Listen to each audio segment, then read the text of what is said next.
ancillary and appeal in the matter of the King on the application of the Humane League UK and the Secretary of State for the Environment, Food and Rural Affairs and others. Yes, Mr. Brown. May it please the Court, Brown and McGurk for the Appellant, the Humane League, Mr. Tony King's Counsel and Mr. Fulbrook for the Secretary of State, Mr. Birdling for the National Farmers Union, Mr. Armstrong King's Counsel for the RSPCA. Yes, you mentioned the RSPCA, then, but they don't have a lot to speak, do they? That's correct. Yeah. Essentially a watching brief for Mr. Armstrong. My Lord, if I may indicate proposed timings as discussed between the parties, subject of course to the Court, I propose to make submissions until approximately 2:30 this afternoon. The Secretary of State will then respond to those submissions into tomorrow. The NFU has an allocation of 20 minutes, which they consider to be ample. I will then have a reply of around 25 minutes. So we will be comfortably finished by tomorrow lunchtime, which we understand to be consistent with the time allocation for this appeal. Yes, I knew we were going tomorrow. I hadn't actually looked to see whether it was 1.5 or 2 days, but 1.5. Let's see how we go. Yes, of course. My Lord, housekeeping, if I may start with an apology on behalf of all the parties for the replacement skeleton arguments. Hopefully they have all now found their way. They have. I mean, their only significance, but it is useful in pre-reading, is having all the bundle references. Yes. They basically, I'm afraid, came too late. But I do apologise. Not entirely sure why that happened. There are 3 short and hopefully uncontroversial applications before the Court. They're in a second bundle, which is labelled B. So I was told there was a further bundle, but I haven't got it. I have got a spare, I believe.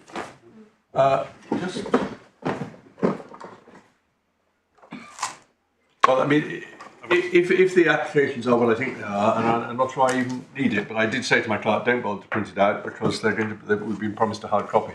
I will give the Court a hard copy. I have. Thank you very much. Right, inside.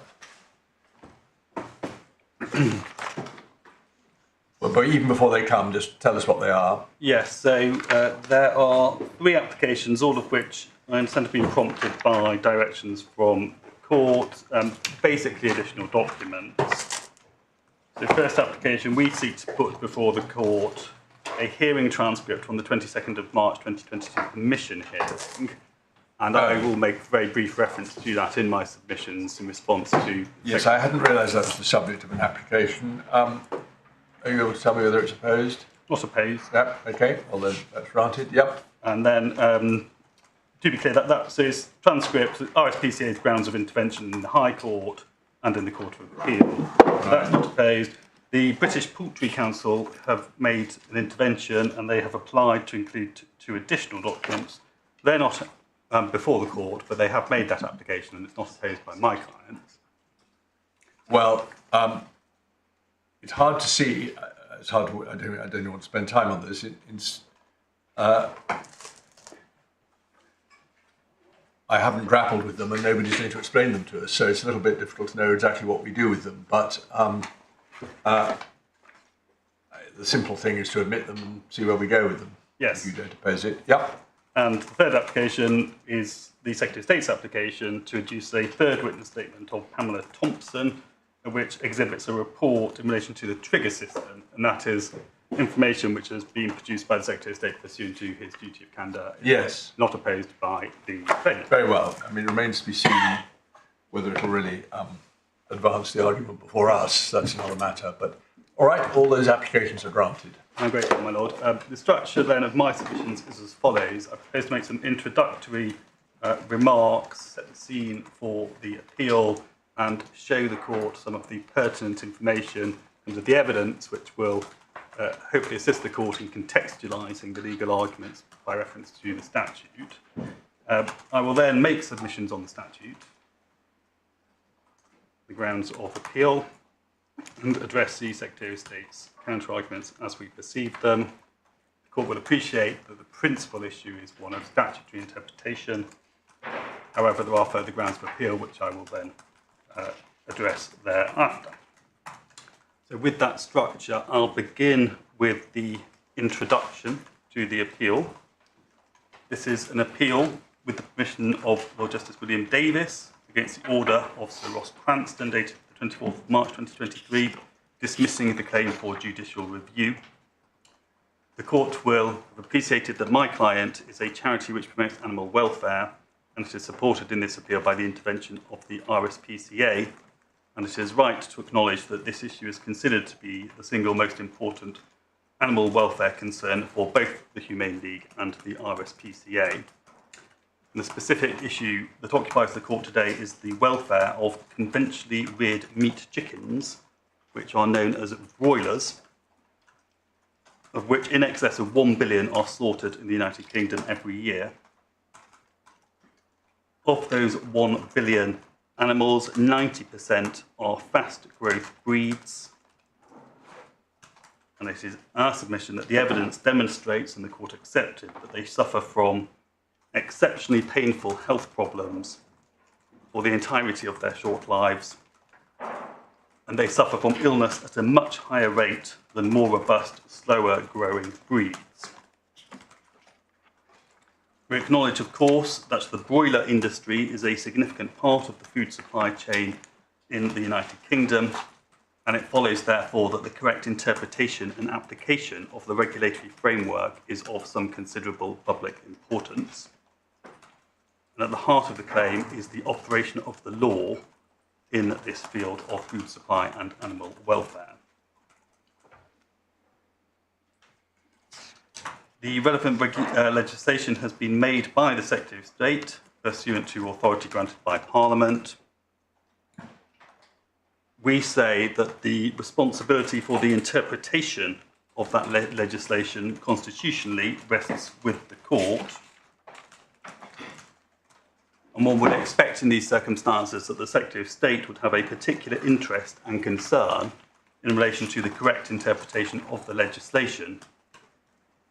And what we say should not be countenanced is a situation of legal uncertainty whereby policies, practices and enforcement are not made or misapplied because of an anterior legal error as to what the relevant legal obligations are. And there are three specific consequences of what we say is an erroneous approach to the legislation. The first is that... Hang on 1 second. Yeah.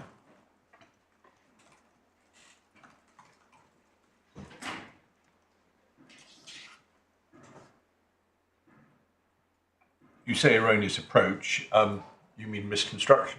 Yes. Misconstruction. Sometimes approach is slightly different from construction, but My Lord. This is a point of construction. It is, yes. In a sense, then, it is construction followed by error thereafter.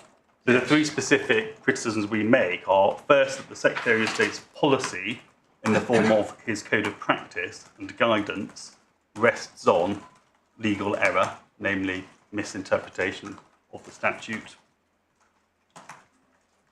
Secondly, the approach of the Secretary of State to prosecutions, we say, is also erroneous because it is based on a misunderstanding of the law. And thirdly, other statutory responsibilities, specifically the trigger system, are aligned to a legal standard which is also based upon error.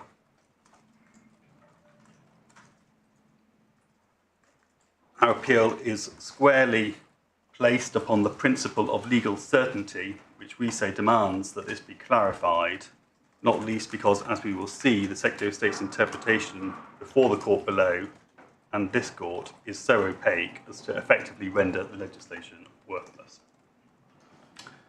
I've been talking about the legislation. If I may then turn it up, please. It is paragraph 29 of Schedule 1 to the Welfare of Farmed Animals Regulations 2007. Slightly clumsy acronym of WOFAR. That is tab 4 authorities, page 83.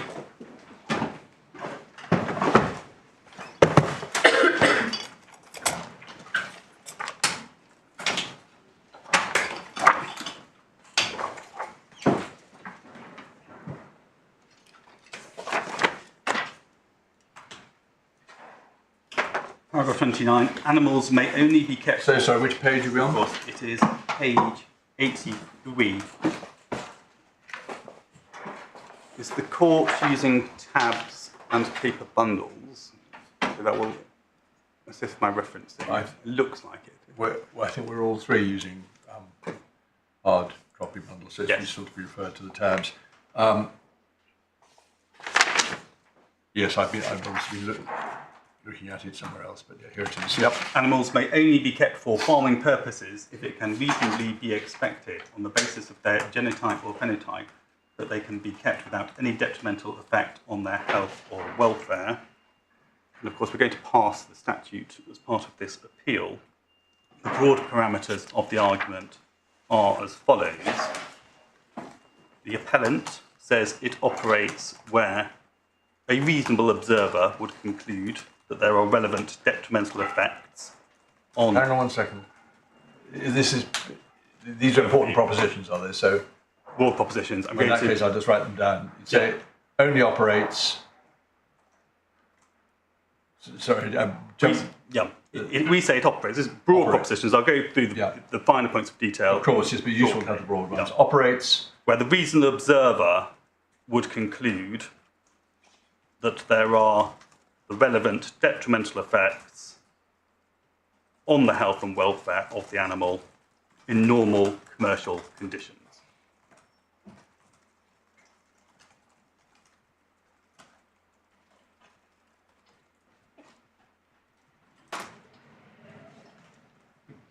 Do you add because of its genetic makeup, or are you leaving that to one side? Yes, so that is fundamentally, it's the basis of the genotype or phenotype. Yes, so you want to say, can we use breed as a shorthand for genotype or phenotype?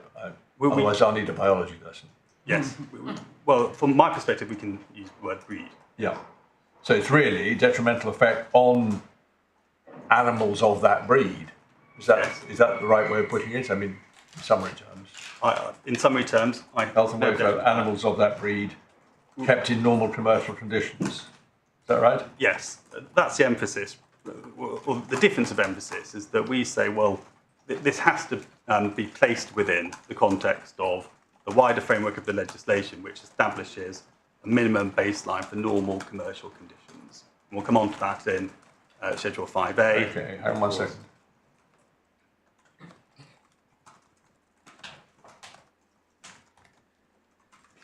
But normal commercial conditions therefore really means the minimum conditions required by the legislation. Essentially, yes. Yeah. Okay. Noting, of course, it is theoretically possible. Operators may choose to have better conditions, but essentially it's the minimum conditions. The evidence, such as there is, necessarily relates to how animals of the breed do under normal commercial conditions. Yes, I'll show you the RSPCA's report because they also look at optimised commercial conditions, which might be, well, they are higher. Okay, well, let's not get ahead of ourselves. It's my fault for asking questions. So that was your first point about how the paragraph is to be construed. That's a broad overview of the appellant's submission, just in order to set the scene. The Secretary of State, I'll take it from skeleton paragraph 3, they say that the paragraph operates where it is essentially impossible to keep animals for farming purposes regardless of the conditions in which they are kept. Again, just give me that formulation. Yes. I just didn't hear it, first of all, though. Of course. The Secretary of State argues that paragraph 29 operates where it's impossible to keep animals for farming purposes regardless of the conditions in which they are kept.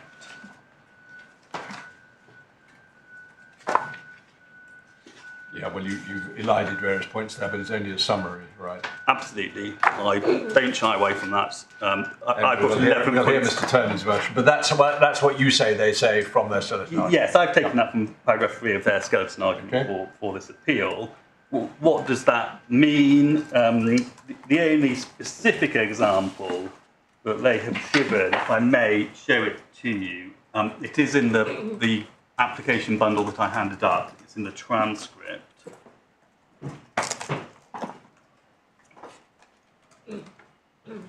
Could you please turn to page 38?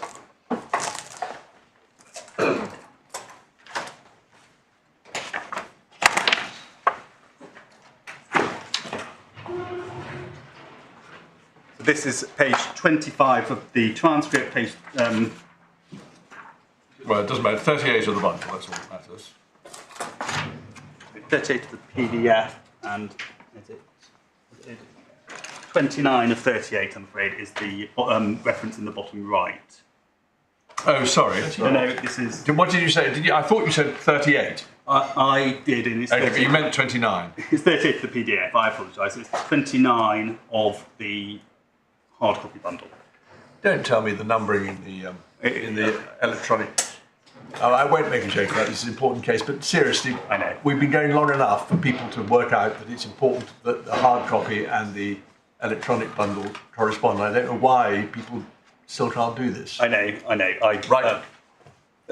We have more important things, but I just thought I'd make that point because we have, at least, we have experienced litigants here. Indeed. Yeah. The transcript then, so 25 at the middle of the page, 29 and 38 on the bottom right. So what one has is Mrs. Justice Leaven's interrogation of the Secretary of State as to what specifically that might mean. So if one takes it from C in the transcript, the judge says, so what do you assume for the purposes of paragraph 29, farming purposes? You literally think this is a non-domesticable animal. You cannot keep tigers. Do you assume that each chicken has 5 square metres of straw, even though that's obviously completely unrealistic? What assumption? Well, should we just read it to ourselves? How much do you want us to read? Would you please read just C, D, E, F? Okay.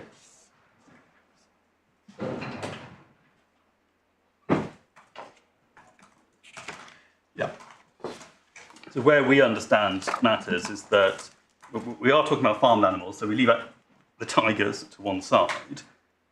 We understand that essentially the Secretary of State does not accept that there are any farmed animals alive today whose keeping would contravene paragraph 29 because the state of scientific progress, if that is the word, is not such as to mean that chickens can be bred with no legs. Let's wait and see how Mr. Attorney puts it. Of course. Broadly, though, the Secretary of State's argument is one that divorces the paragraph from the wider framework which governs the keeping of farmed animals. And we say, and we'll listen to the Secretary of State's arguments again, we say that it focuses on some hypothetical idyllic conditions as opposed to modern commercial conditions.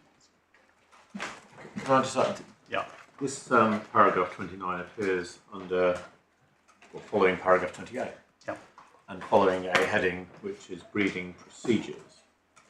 Can I just check? I mean, that's the focus on breeds, I think, which we've just been discussing. Yes. My Lord put to you, this is really focusing on breeds that are produced by genetic intervention to their genotype. You said when you gave us your summary, I think, that this regulation 29 operates where a reasonable observer would conclude, etc., etc. And what you actually say is the effect of this regulation. I thought you said that it is basically a prohibition. Yes. So we do say it is a prohibition. So can you explain just the basic structure, what you say about the basic structure? Is it that you just can't do something unless? Yes. You cannot select a breed of chicken, in this case. Select? So if you're the keeper, you have a choice as to which breed to use. So broadly speaking... Okay, but I don't like us departing from the statutory language. You can't keep a breed. You said select. I don't quite what you mean by that. Well, my Lord, Lord Justice Snowden is asking me to, I think, give some colour as to how we say this is intended to operate. But to stick with what was just put to you, why don't you just say, you as a person, cannot keep for farming purposes? Yes. And then continue. One can. I can simply state it. But the reason I do use the word select here, and if it's unhelpful, we'll park it to one side for the moment. But what in fact we are saying is that the keeper will have a choice as to which breed to keep. That is a matter for the keeper. We would say that the keeper cannot then select, and I hope it's not controversial used in this specific context, a breed which in ordinary commercial conditions cannot be kept without causing the relevant consequence here. So cannot be kept without any detrimental effect on their health or welfare. So that's how we put it. It's really as simple as that in terms of the practical consequence. Can I see if I've understood the difference between you? Is it something like this, that you say that detrimental effects are reasonably to be expected because in a significant number of these fast-growing chickens, those effects are seen, whereas the Secretary of State says that detrimental effects are not inevitable, and that suffices for the purpose of paragraph 29. Not inevitable because one doesn't look at ordinary commercial conditions. One can hypothesize a situation of, I use the word idyllic, they'll use a different word, but better conditions, which would in fact then mean that those detriments don't manifest. That would be their argument. But broadly speaking, my lord has the kernel of the issue between us, and it is apparent that it's actually fairly narrow. All right, well, that's subject to Mr. Attorney correcting what I've understood his case to be in due course. That's helpful to frame the argument.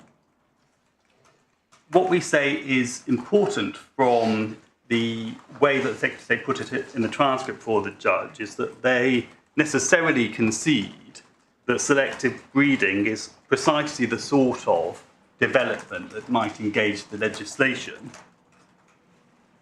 because it is their case that science is in principle capable of producing a genetic consequence, namely what we would say is a deformity, i.e. no legs or legs that simply on any view do not support the body weight, that then causes the violation of paragraph 29. So this must be looking at a situation in which scientific advances have reached a particular point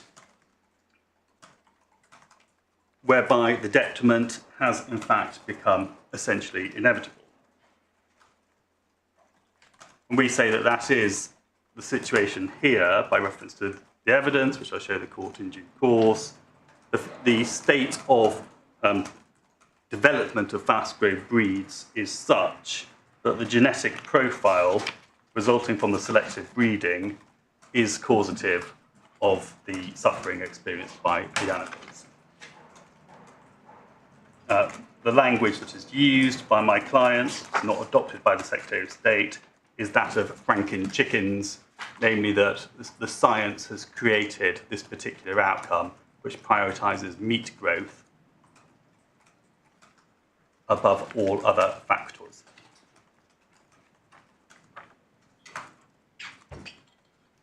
So that's at the heart of the matter. And if the Secretary of State is correct, then it necessarily follows that the scientific evidence has very little role to play, because we are some way off chickens with no legs or chickens unable to stand, and the legislation effectively has no bite at all. If the Secretary of State is in... Yeah.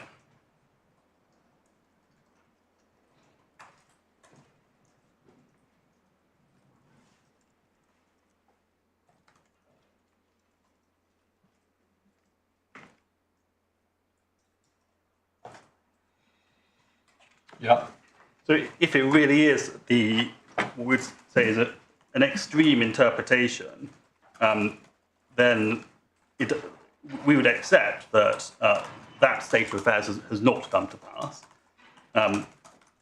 and therefore the Secretary of State would be right to say that there's effectively no situation in which, on the basis of current science, this legislation is going to bite. if in fact the legislation does require the contextualisation, the commercial conditions which appear from the wider framework of the regulations, then the Secretary of State is wrong in terms of how he puts it, in skeleton argument and in this appeal, and he has approached the interpretation and the enforcement regime on a mistaken footing. So that is the broad issue. May I briefly show you some of the underlying evidential material that was before the court?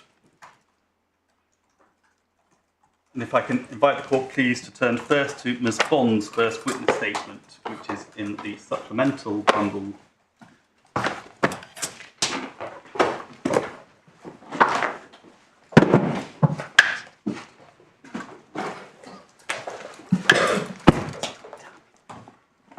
Page 47.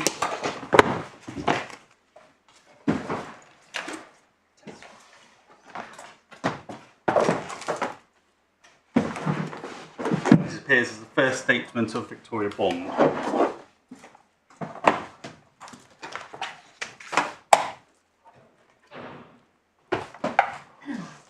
Now, I anticipate the court has read the judgment, skeleton arguments, but I anticipate you've not looked at the detailed scientific reports. I'm not asking you to, because it is not necessary. I don't know whether you've had any opportunity to look at any of the witness statements. Certainly, I didn't think you were asked to look at them in any particular detail. I think you, certainly from my point of view, you should take us to the parts of the witness statements that you want to. The basis of the claim is set out at paragraph 3 of the witness statement, 48 of 346, and it refers to a report produced by the RSPCA, Eat, Sit, Suffer, Repeat, which I'll go to shortly, which has a companion peer-reviewed paper. And the report specifically was focusing upon the 3 globally most widely bred chickens used for meat, the Cobb 500, the Hubbard Flex, and the Ross 308. So these are breeds that are chosen by keepers in order to stock their premises.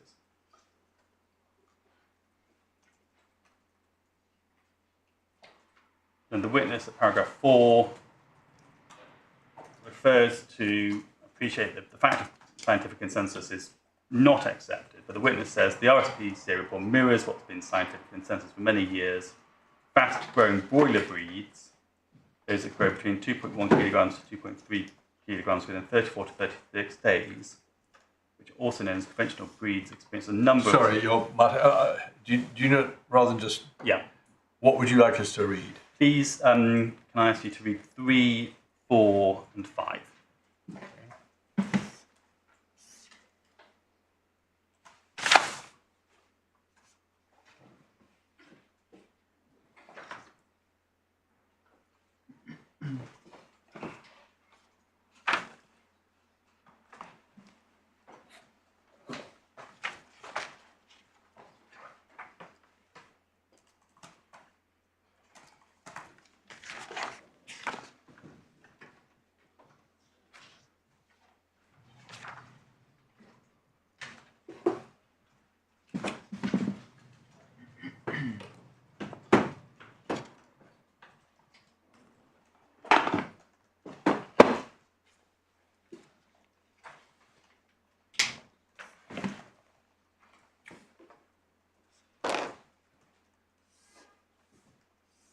Yes, and I already noticed looking at things I have read that conventional breeds is a phrase which is capable of misleading.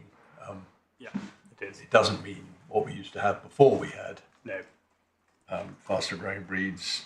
It means faster growing breeds because they have become standard. Indeed. Very well. Yes, we can obviously see what it says here. Any particular points you would have emphasised or drawn attention to? Just the point that I indicated before, the RSPCA report considered the matter by reference to optimal conditions, the Bristol report by reference to commercial conditions. Yeah. I'm a bit puzzled as to what we're supposed to do with this evidence, because Bond goes on to say that as a result of this evidence, there is a clear illegality, and therefore permitting the keeping of fast-growing breeds is unlawful. But you also say, well, we don't have to get into the scientific evidence. So what are we meant to do with the RSPCA report, and how can that lead us to a conclusion that anything done by the Secretary of State is unlawful if we're not supposed to scrutinise it and see what it says and consider what other evidence there is in the case? Perfectly fair question. And our response is that the reports allow you to understand the nature of the concern. This is relevant to ground 1 and ground 2, the importance of there being an authoritative interpretation of the relevant legislation. We would seek to impress upon the court that this is a matter of some widespread public importance, and that there is a strong, we would say compelling, indicia in the scientific evidence that this matter is not as the Secretary of State would have it. Yeah, well, all right, but my Lord's express is but yet you're not.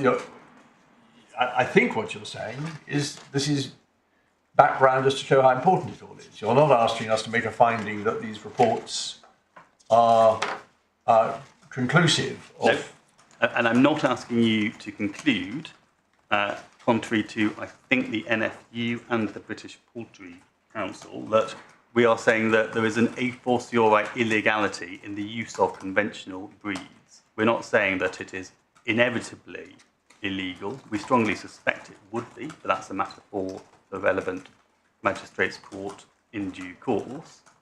Well, hang on. So, you mean illegality in the sense of criminal illegality? Yeah, indeed. So we're not. But, we're not concerned with that in any view here. We're concerned with whether there is, to avoid the word illegality, unlawfulness in the Secretary of State's policy.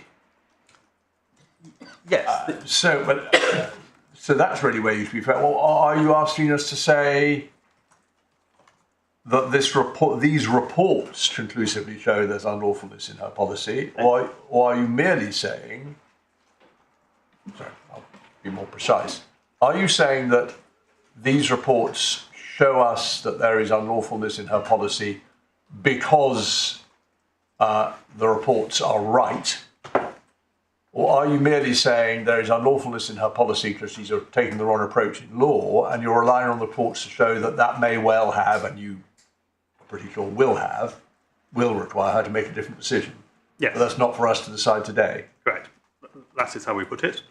The latter, not the former. So it is about the consequences, and these reports demonstrate what the consequences are, because when we get into the heart of the matter, which we'll do very shortly, paragraph 29, it is, generally speaking, difficult to interpret a statute without a good understanding of the mischief and what indeed the statute is there for. Well, hang on, that's the wrong way around, isn't it?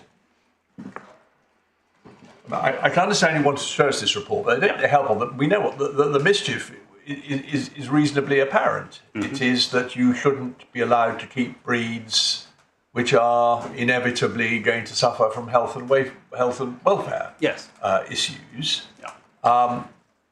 Now, there's details of exactly how that's formulated, but that's pretty obvious what the mischief is. There's no particular reason to believe it was aimed at chicken farming more than any other kind of farming. You could, in principle, have the same problem with dairy or, say, other breeds. So showing us what has happened in a particular development years after the directive doesn't really help us on the mischief, does it? No. Put in that way, I entirely accept the way the court puts it to me. So I'm not suggesting that this report sheds light on what the mischief is in terms of the question of statutory interpretation. The reason why the evidence is adduced and put before the court is, my Lord Justice Underhill put it a moment ago, because that then is reflected in the Secretary of State's policy in response to the error in interpretation. So it does feed into some extent to the erroneous policy question, which is not the only issue in the appeal, because the parties all agree that the interpretation, the authentic interpretation of paragraph 29 is the heart of the matter. It's the first question. once that has been done, if it is concluded that our interpretation is correct, then we would say it follows automatically that there's been an error in approach in terms of policy. The Secretary of State may not concede that. We'd have to listen to what the Secretary of State says.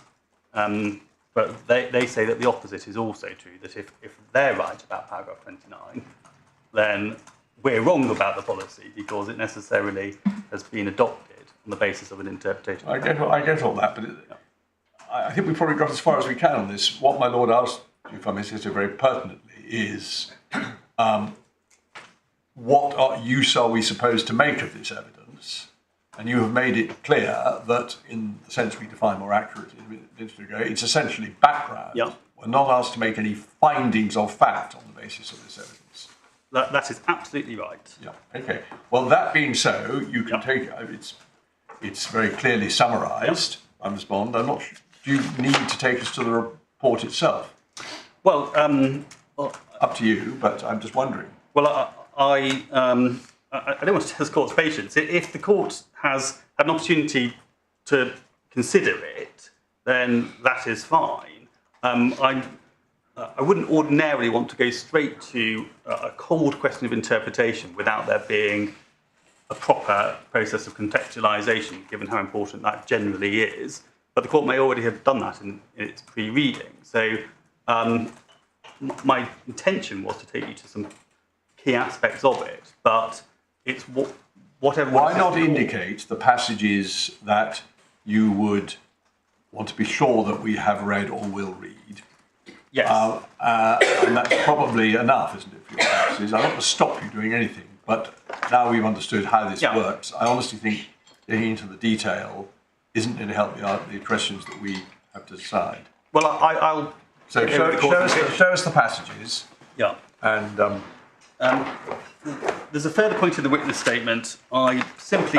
Sure. Sorry. I simply note it because there's all sorts of toing and froing about whose case has been changing. I suspect the court is going to say not particularly interested in whether our arguments have changed, whether the Secretary of State's arguments have changed.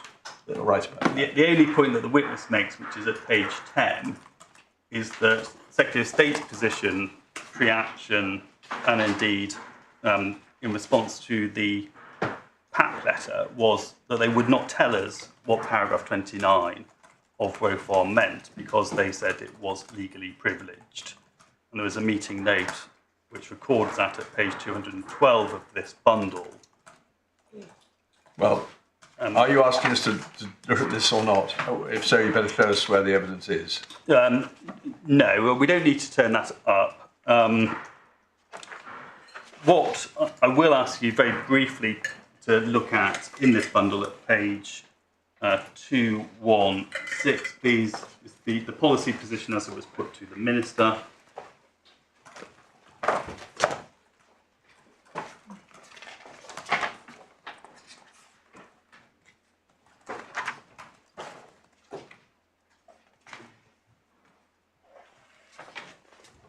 So, the court would have seen these ministerial submissions in other cases. This is about farm animal welfare policy. And this is really just what we understand the Secretary of State's approach to scientific evidence to be. So paragraph 5 of this at 216 of 346. An urgent review was requested in response to... Well, why don't we read this? Yeah. And then if I can just ask you please to look at 5C on 217. Yeah, and I'll read the whole of 5. Yeah.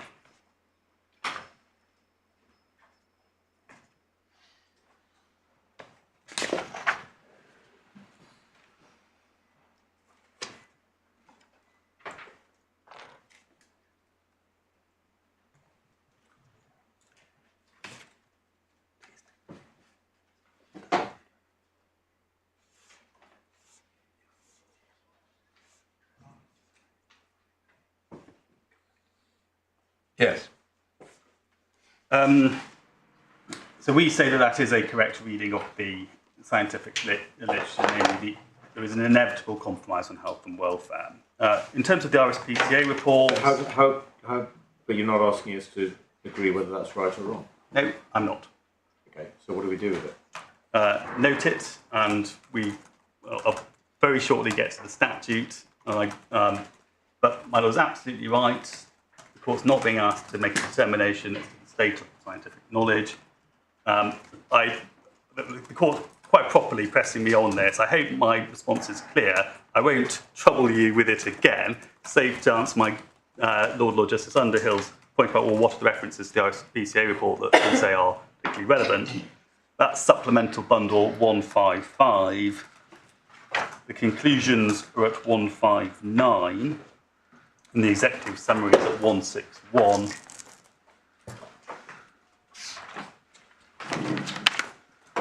And page 29 of the report at 183. Sorry, you want to... Sorry.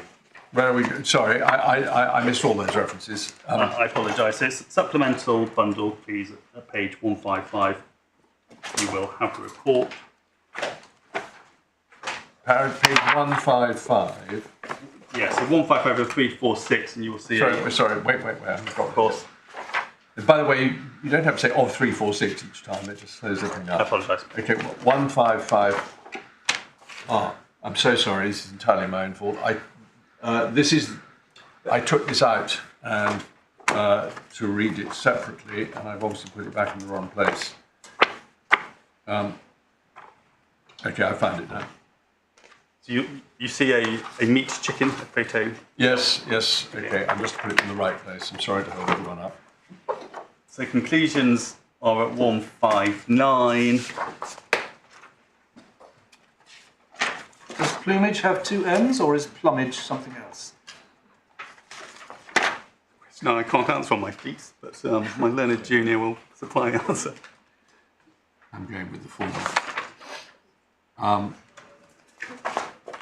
So 159, Yeah. and this is effectively this is what in another context we call the executive summary. Yeah, exactly.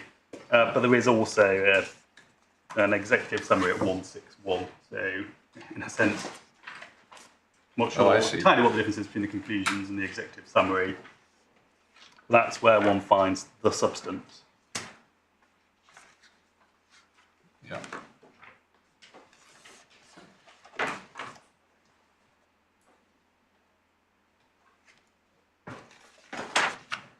Well, now we're here. It won't take a moment. I can read it more carefully later. But I'll just reread this, make sure there's nothing I want to ask you about.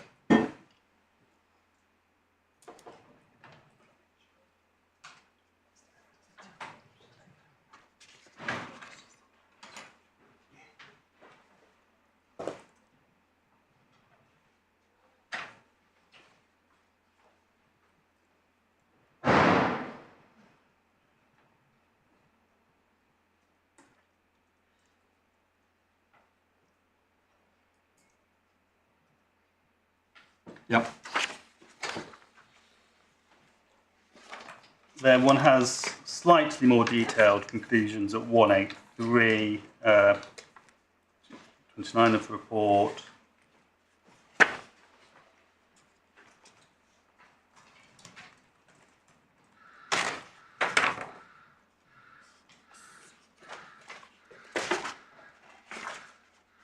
Yep. Conclusion section. And broadly speaking, and this is simply just to note the point, the main emphasis is that genetic selection has halved the amount of time required to achieve slaughter weight since the late 1950s. So where are you reading from? I am reading from... No, where Yeah. no. I thought you were reading a passage. I just want to know where it was. Yeah.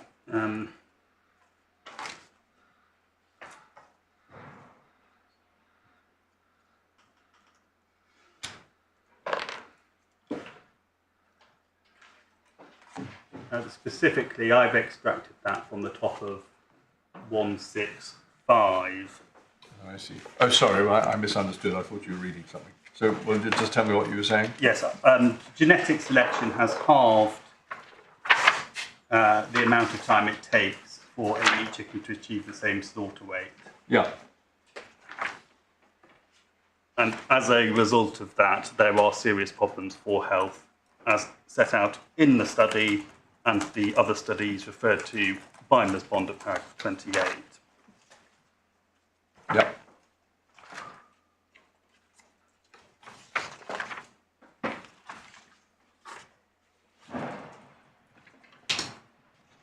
We believe that plumage has only one M in any. I think we know plumage has only one M. We just wondered whether this was meant to be something else. But No. it's just a typo. It's just a typo.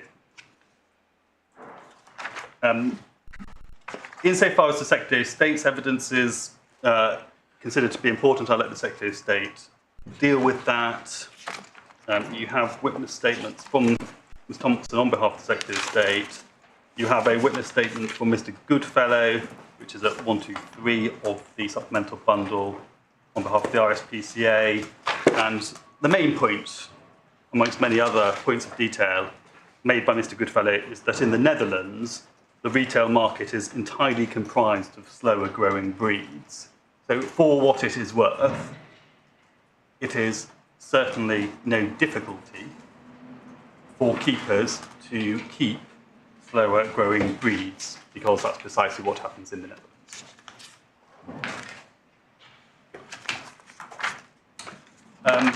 With that then... Does that depend on whether it's economically viable and the prices that consumers are prepared to pay? Well, that's... I no doubt you can keep them, but Yes. I suppose it depends whether you make a living by doing so.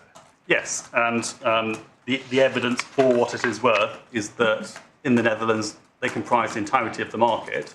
Are they running at a loss? Well, I don't think we need to go there, but that doesn't take you very far. If that's the only ones that are produced, they will comprise the entirety of the market. The evidence might be that the market has plummeted because they're so expensive. So I'm not saying that is the case. I'm merely saying that all you've told us doesn't really take us anywhere. No, the only very modest place it takes you to is that it is obviously possible for the choice to be made to breed the slower growing chicken. Well, it's not beyond the wit of the Of course it is. The question is the consequences. Of course. And that's not for us today. Nope. As the RSPCA say in their written submissions. My In a lord. way, the consequences are neither here nor there under paragraph 29, Indeed. are they? Pure question of law. It can't be done without detrimentally affecting their health and welfare, then no chickens. Correct. And I hope it's not unhelpful. It is just part of the illustration of the issue before the court, and it is for that purpose only. And I'm being careful to indicate what matters and what is background. That was all background. I'm now going to turn immediately to what matters. Right. So the legislative framework.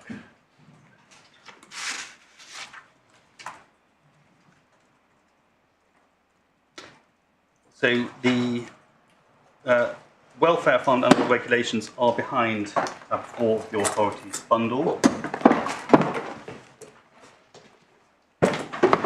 Paragraph 29 has its origin in paragraph 21 of the annex to the Farm Animal Welfare Directive. No one is asking you to go to the European legislation. Remind me what the date of the directive is, though. Is it 98? Yes, July 1998. And that was the first directive of this character, was it? I mean, it's not a recast directive or a. I mean, there's reference to earlier ones. Well, we'll check to be absolutely certain about that, because insofar was this the first directive to introduce the provision which became paragraph 29, we can certainly check that. Yes. There will be animal welfare directives that predate that. Quite. But it might be worth knowing that Yeah. it's nothing decisive is going to turn on it. Thank you. In terms of the structure then, So what is the current regulation? It's EU regulation. Is that EU direct. well, it's subject to any... directive or regulation? What do you? So, for mine, I didn't get it. Yeah. What do you say the origin of Regulation 29 was? The origin is the Farm Animal Welfare Directive, which is at page 9 of the authorities bundle.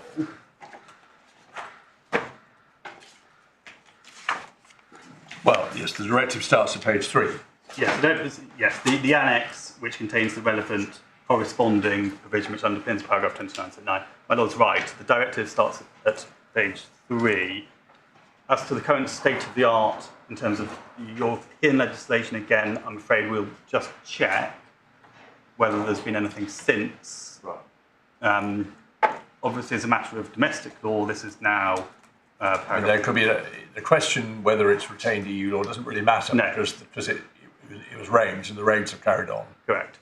And I think you say that the addition of the word any either makes no difference at all, or it certainly doesn't make the standard any less exacting in the UK. No, absolutely. Yeah, that is right. So anyway, we've got the directive at as you say, the actual article is 91. 21. Then we've got the relevant primary legislation is the 2006 Act, is that right? Yes. So the enabling power for the regulations is also the 2006 Act. So unusually, but it doesn't matter, this is not made under the European, regs were not made under the European Communities Act, as they might have been, or could have been. Indeed. They're made under the 2006 Act. Yes. So the regs then, under, if I can show you please, regulations 4 and 5, which are on page 76. Sorry, I'm a bit of a stickler about this. I don't want the whole regs, which I'm sure are very extensive. Could we just have the title page and the structure, both for the regs and for the schedule? You don't want it now. Could they just be sent to us? The title page for the regs and the title page for Schedule 1 and the relevant schedules, which are, is it 1 and 5A or whatever it is in 5A? Yes. Okay, that's fine. And we got the key provisions here already. Yeah. Yeah. So regulation 4, duties on persons responsible for farmed animals. I won't read it out. If please you could read 4, in particular read 4 to D. As it happens, we do have the title page for the regulation, so we will hand them up.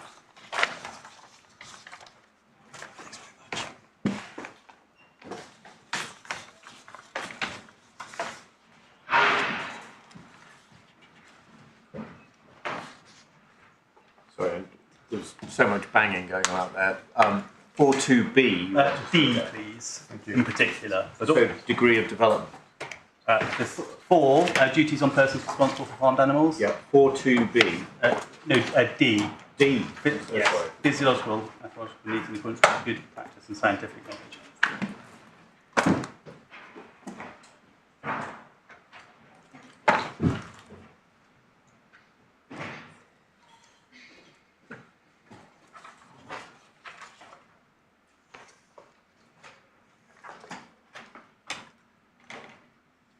Sorry, I'm ignorant. What does ethological mean?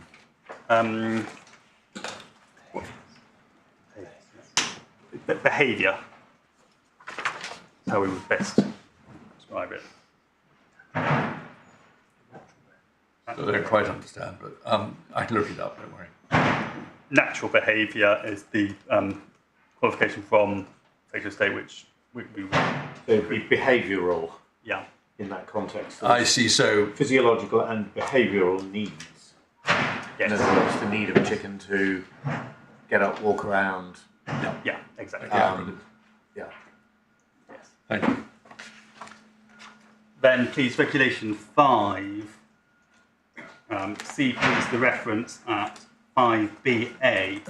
So, persons responsible for conventionally reared meat chickens must comply with Part 2 of Schedule 5A.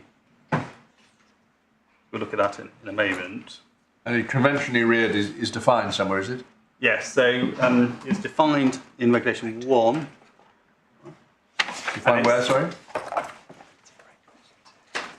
Sorry, Regulation 2, on the page that we just gave you. Oh, right, yes, thank you. And first page. Yeah.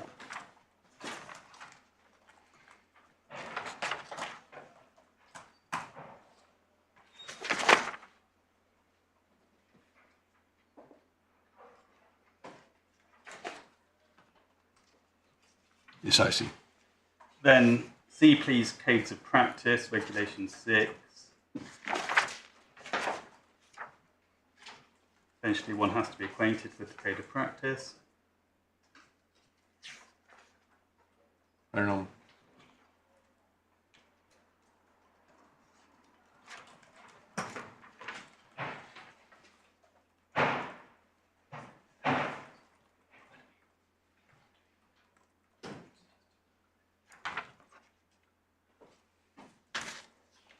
Yes. Then one sees in regulation 7 that there is the creation of an offence for failure to comply. So without lawful authority excuse, if there's a contravention of regulations 4, 5 or 6, and that's considered to have some bearing on the matter. Just give me a moment.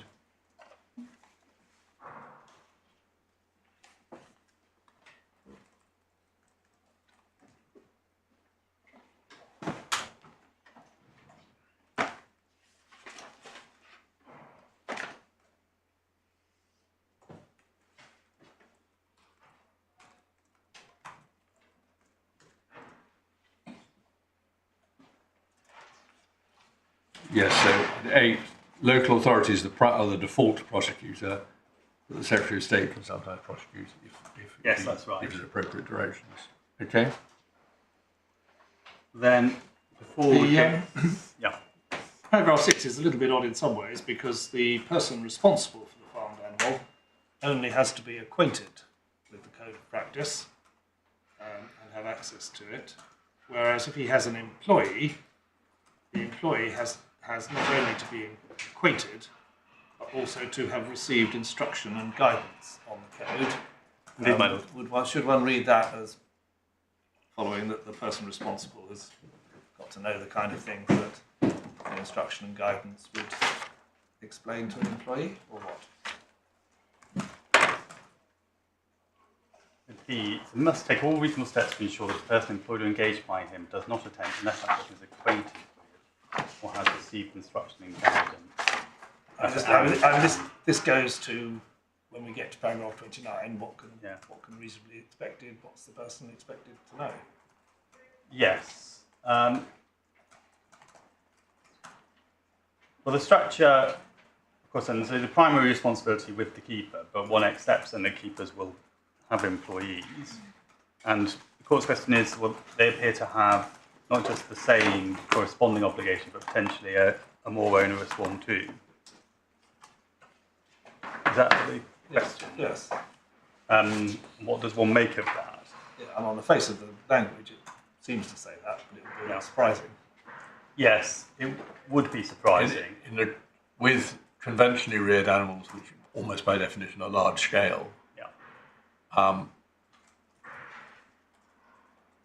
well, no, I'm going too far. I was going to say, in practice, the person responsible, who I see is defined in Section 3, basically as being the owner, is very unlikely ever to be the person which will normally be corporate. I agree with a small farm, that might not be the case. That is right. It's actually to be will not normally be attending to the animal.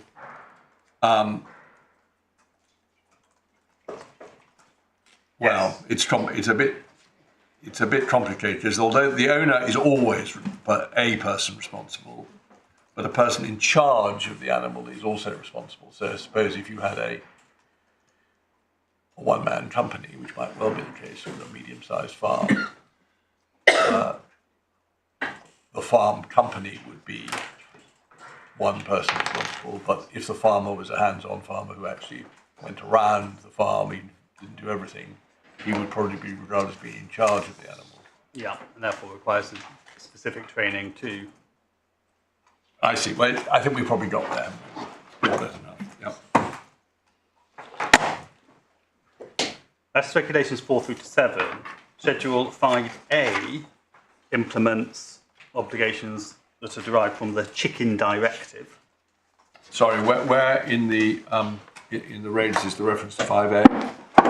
So there's regulation reference to it at regulation 5BA. So 5.1BA, which is the third Oh, I see, yes. provision. Yes, I see. And one sees that's in square brackets because that has been introduced by the Chicken Directive, which is Directive 2007/43/EC, which is Authorities Tab 2, with specific obligations that are imposed in respect of chickens.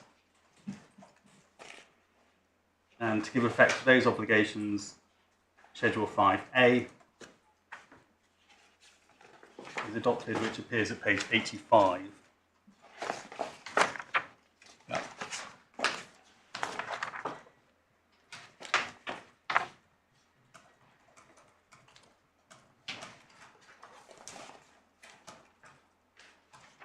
Yes, which bit of it are you referring us to? What one sees in regulation, so Schedule 5A then, are what we would describe as the commercial conditions. So paragraph 3, stocking density limits, that's 3 through to 5. Paragraph 6, drink and feed. Sets out, you said commercial conditions, it sets out minimum commercial conditions, is that right? Indeed. So this is the point that the court was exploring at the outset. The regulatory baseline is Schedule 5A. So those are the minimum commercial conditions. Just so I can understand how it works, the 33 kilograms per square metre is the weight of the chicken, is it? The weight of the number of chickens. Is my lord reading from paragraph 3? Yes. Yeah, so 33 kilograms, so Yes. cumulative Yes. density. Now, is that their slaughter weight, or because I mean, when they're born, they weigh hardly anything, so you could get, I don't know, maybe 100 chickens or 200 chickens into that square metre, but as they grow and get heavier, you'd have to take some out. But I don't imagine. Well, I don't know. Maybe farmers do that, but what does it actually refer to? Yeah, well, that's maximum stocking density, so that cannot be exceeded. As to what, in fact, the practice is. So if that, yes. I thought what actually happens is that there's somewhere in I've read it either in the guide or the evidence or something like that, that essentially you have to work on the basis that you can only, as well, put the number in at the start, that when they grow will not exceed the maximum stocking density just before slaughter. Indeed, there's an absolute prohibition in terms of the maximum. Yes, so it's not a question of taking some out at any time, it's just you don't put... So it does refer effectively to their slaughter weight. It must be, yes. No, my lord is right. In practice. In practice, it will have to refer to their slaughter weight because that's the absolute maximum stocking density that one can reach. Yeah. So that at the outset, then there will. That's what I wanted to understand. Thank you very much. And we'd be looking at stocking densities. There are various others, drink and feed, litter and so on. Some of those are probably not material from a health, I mean, they're all material from a health and welfare point of view, but they're not material from the point of view of a difference between faster growing breeds and slower growing breeds. Correct. But some of them are. Indeed. Yes, I see. Yeah, thank you. So we say then that establishes the framework for the commercial conditions in which breed chickens are to be raised. So that is then the broader framework within which paragraph 29 sits. And I can therefore move to specific issues of interpretation. But of course, has seen that there's an ancillary issue about suitability for declaratory relief, which is ground one of the grounds of appeal. I'm happy to get to ground two first and look at the question of interpretation if that's the court's preference. I think that probably makes more sense because I think we'll have a more informed debate about declarations when we see what the real issues are. It really probably comes in at the very end of your submissions. Yes. However, can I just say now Of course. that we will want, as soon as possible, it may not be possible by lunchtime, to have a draft of the declaration that you are asking us to make. Because the appellant's notice merely says, give declarations in accordance with our case. Well, with respect, that's not good enough. We've got to see what you're asking us to do. You may have variants, but we don't have real words. Yes, I certainly had anticipated that question. Yeah. When the court says it won't do, there are obviously cases in which the declaration does say that it is to be interpreted in the manner set out in the judgment. So it's not. I always think there are particular reasons why that may be the best you can do. Yeah. And it may be, once you've seen our judgment, that actually turns out to be the right way to do it. Yeah. But I think it would be a healthy discipline for you to formulate what you say, a declaration that encapsulated your case and effectively the directions which the Secretary of State should be acting on from now on. Yes. And if we can have that as soon as possible. Absolutely, and we had anticipated that. The reason we hadn't volunteered it at the outset is because I thought it'd be helpful to explore this point already. Right, okay, well... Speaking for myself, I think I am more likely to understand your submissions on ground 2 if I know what declaration you're asking for when we get to ground 1. I'm quite happy for you to deal with it in that order, i.e. 2 before 1, and leave till later the argument about whether there should be a declaration or not. My lord. But certainly it will focus the submissions on ground 2 if we know what you're ultimately asking for. Well, following up on that, that's slightly different, but a point I agree with.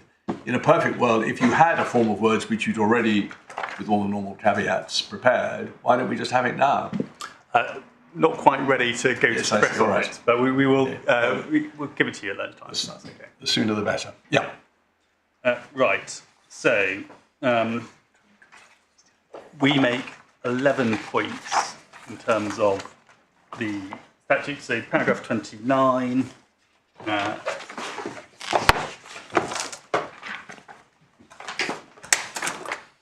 So back, please, on page 83.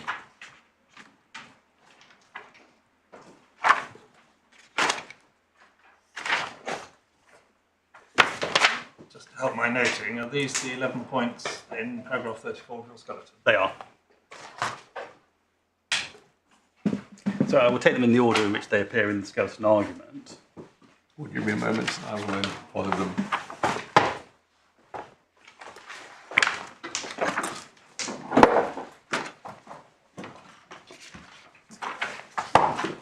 Yes. Remind me which paragraph they're at. They are at Lord Justice Nails ahead of me. Sorry, it's confusing. I had them in the bundle, but I've now got the up-to-date version. Oh, it's 33, in fact, in the Yes, Here we are. skeleton. That's right, 33 at page 12. Thank you very much, my lord.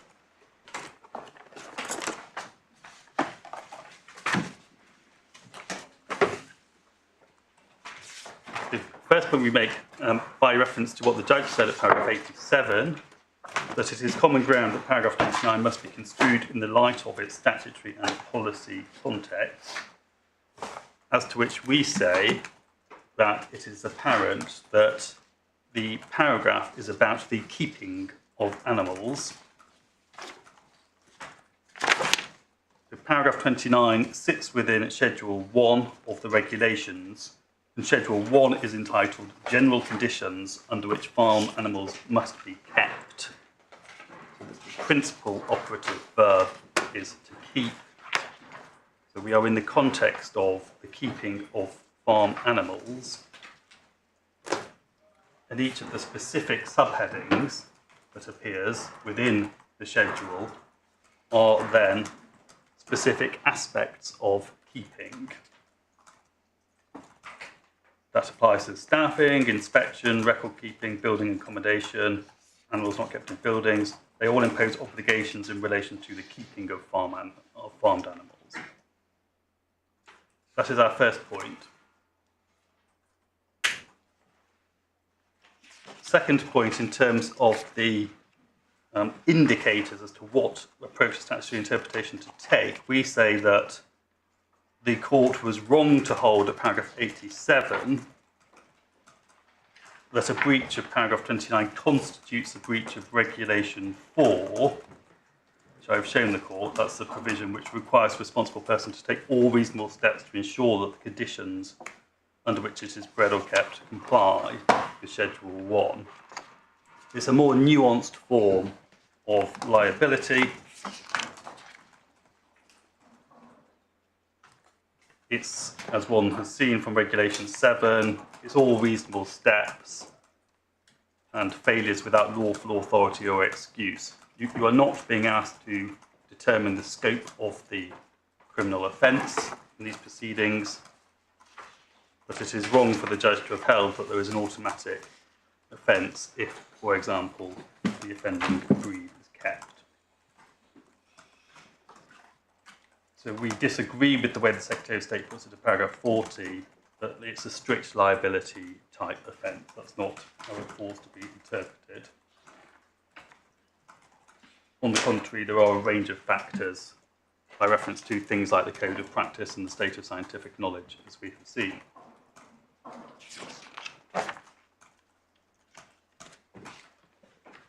And just a further point on that, if I may, section 14, subsection 4 of the 2006 Act, it's helpful if I could just show you. Sorry, section what? Section 14, subsection 4 of the 06 Act. This is page 60 of your authorities bundle. Yeah. Codes of practice. There is a specific provision at subsection 4, which the court may read, which makes it clear that insofar as keepers have complied with the code of practice, even if that's based on error, that is something that would tend to negative liability.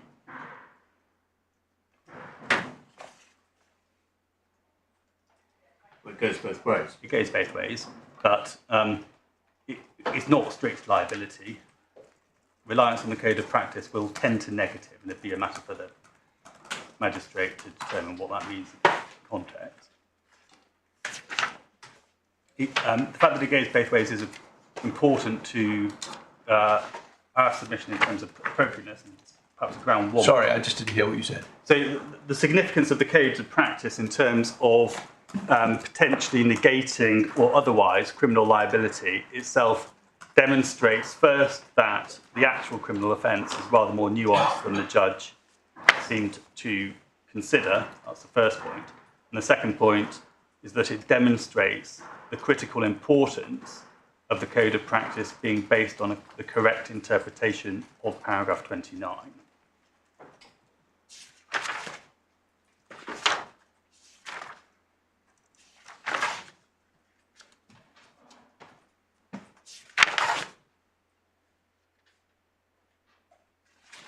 And the regulations are made on under section 12 of the 2006 Act, yes. So they,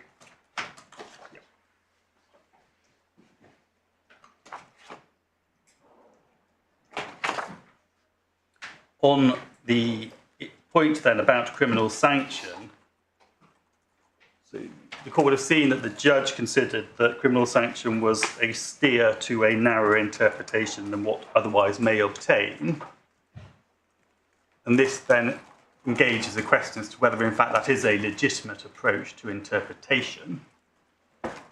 And we say that what the judge appears to have had in mind is the principle of doubtful penalisation, which is set out in Benyon, Authorities tab 21, page 756.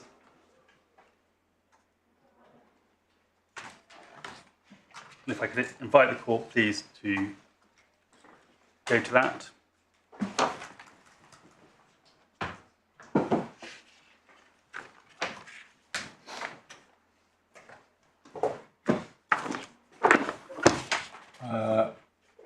We don't have a reference to where it is. Where is it in the authorities bundle? Tab 21, page 756. Yeah.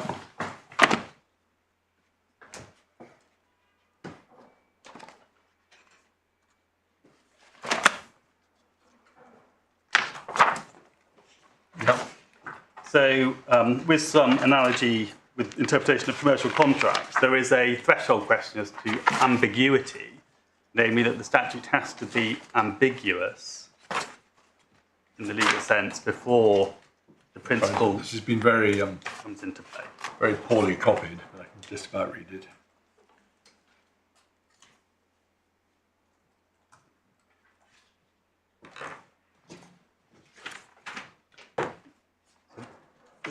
the point that we take from the authorities cited, principally Dickinson and Fletcher, which appears at 758 of the authorities bundle in Benyon, and Bogdanich, 757. It's not an absolute principle. One can't resort to it as one sees fit. It applies when there is a true ambiguity, namely a statute is equally capable of bearing two different meanings. And in those circumstances, one can apply doubtful penalisation. What Mr. Justice Sales, as he then was in Bogdanich, tells us, though, is that in any event, even then, it's not an absolute principle. The overarching requirement is that a court should give effect to the intention of the legislator as objectively determined, having regard to all relevant indicators and aids to construction.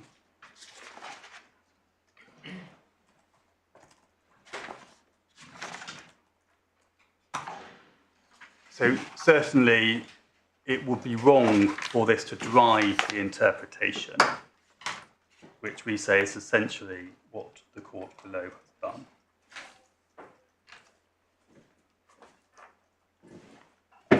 That's our third of 11 points. Our fourth point responds then to the observations by reference to the subheading of breeding procedures, which appears above paragraph 28.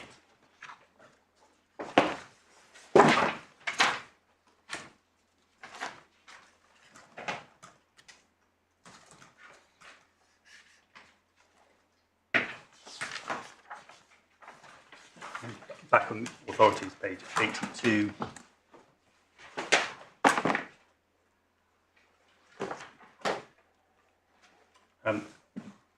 Breeding procedures is used. I'm still looking at the presumption. Yeah.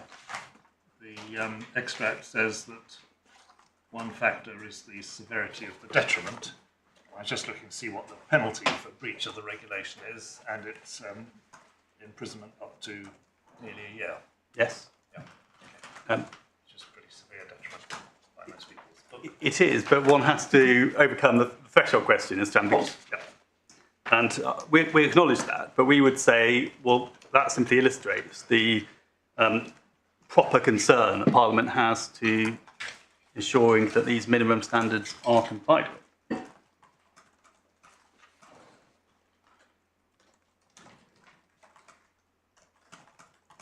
Then in terms of the keeping as against breeding procedures, then paragraph 29 itself also uses the word kept twice.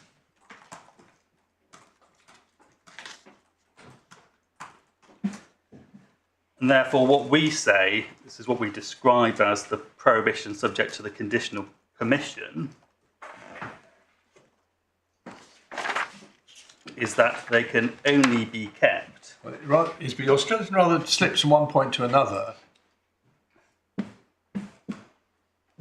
Speaking for myself, I do find it slightly odd that para 29 falls under the heading of breeding procedures. It's not really about breeding procedures at all. It's about what breeds you keep, which is nothing to do with breeding procedures. Yes. Having said that, that just seems to me to be an infelicity in the drafting rather than actually going by the construction, rather than shedding light on the proper construction. This is all subject to any submissions Mr. Turney may have, obviously. So I would imagine your primary submission is even if there's an infelicity, it doesn't really matter because you've got to look at what it says. Yes. And then you come on to what is effectively a separate, almost your primary point about what it says. I'm not being rude about how you've structured your skeleton, but there are actually 2 points wrapped up there, aren't there? Yes, there are. That is fair and indeed correct. So we say that subheading takes you nowhere. Yeah. One looks at paragraph 29 itself, references to kept, which appear twice, and the overall framework. And then my lord is also right to say that, that the primary point then in terms of interpretation is the point that we make here, namely that it is the word only means that there is a prohibition. Yeah. But it doesn't take much elaboration, does it? No. I hear what Mr. Turney says, but on the face of it,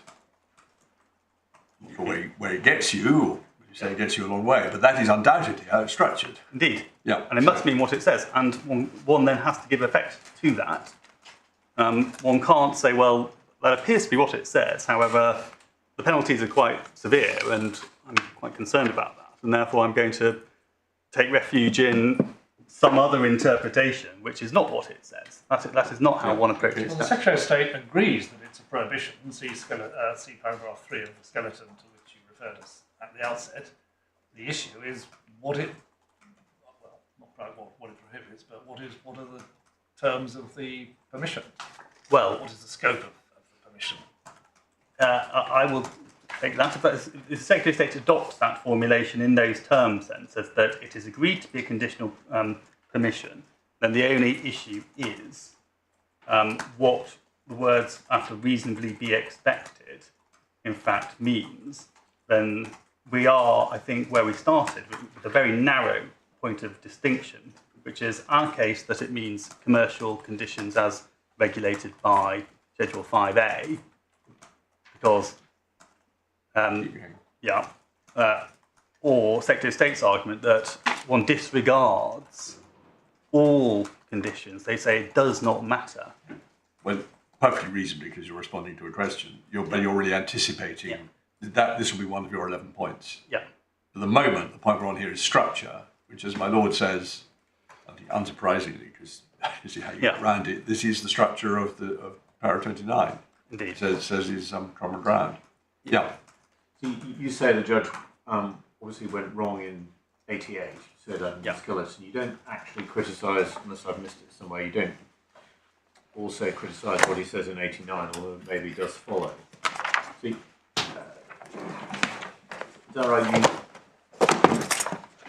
As far as I understand 88 and 89 of the judgment, especially the last sentence of 89, the judge said the result is that as far as keepers of animals are concerned, paragraph 29's focus is on their duties with the choice of breed kept. I mean, I sort of read that as saying, actually, you can keep whatever breed you want, but you've got some duties in relation to it, whereas you say no. Yeah, that can't be right. The whole point of 29 is there are certain breeds that, if because of their genetic makeup, means that they inevitably suffer any detrimental effect on health and welfare, you just can't keep them. Can't keep them. Yeah, that is right. We understand. So you must say that you must say that the conclusion reached in the last sentence of 89 is wrong. Absolutely. Yeah, it is wrong. And what is more, the Secretary of State must also accept that that is wrong, because it is part of the Secretary of State's case that there are breeds which inevitably cannot be kept. That's the chickens that cannot stand type point. So it must follow that it is not about, this is not the case, but one can always find a solution to a particular type of breed. And indeed, that's not the structure of... And this feeds into your criticism of the Code of Practice, which you say essentially, when we get there, you can't make good the problem that genetics have caused by just better husbandry. Correct.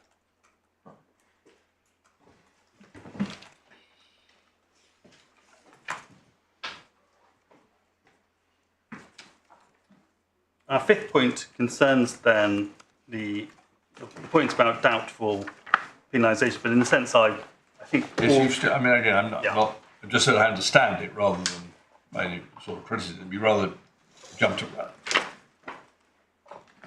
Is this coming back to doubtful penalisation, which you've dealt with before? It is. Yeah, it's fine. Yes, so it is possible that our 11 points in truth may be fewer, but we have set them out in this... Honestly, I'm not criticism. I'm just trying to get it clear in my mind. Yeah. Then, in a sense, what the court has, I think, our core issue, our core complaint here. So I'll take the further points slightly quicker. The 6, we say then that the judge has ruled out the possibility of interpreting paragraph 29 as conditional permission. Where's the quote ruled out? Where does that come from? 88. 88. Thank you very much. Yeah, thank you. Yeah, thank you. So we would respectfully say that Judge has then plainly started on in the wrong case, and therefore has failed then to set out what the nature of the conditional permission is, because it's been excluded from Judge's consideration.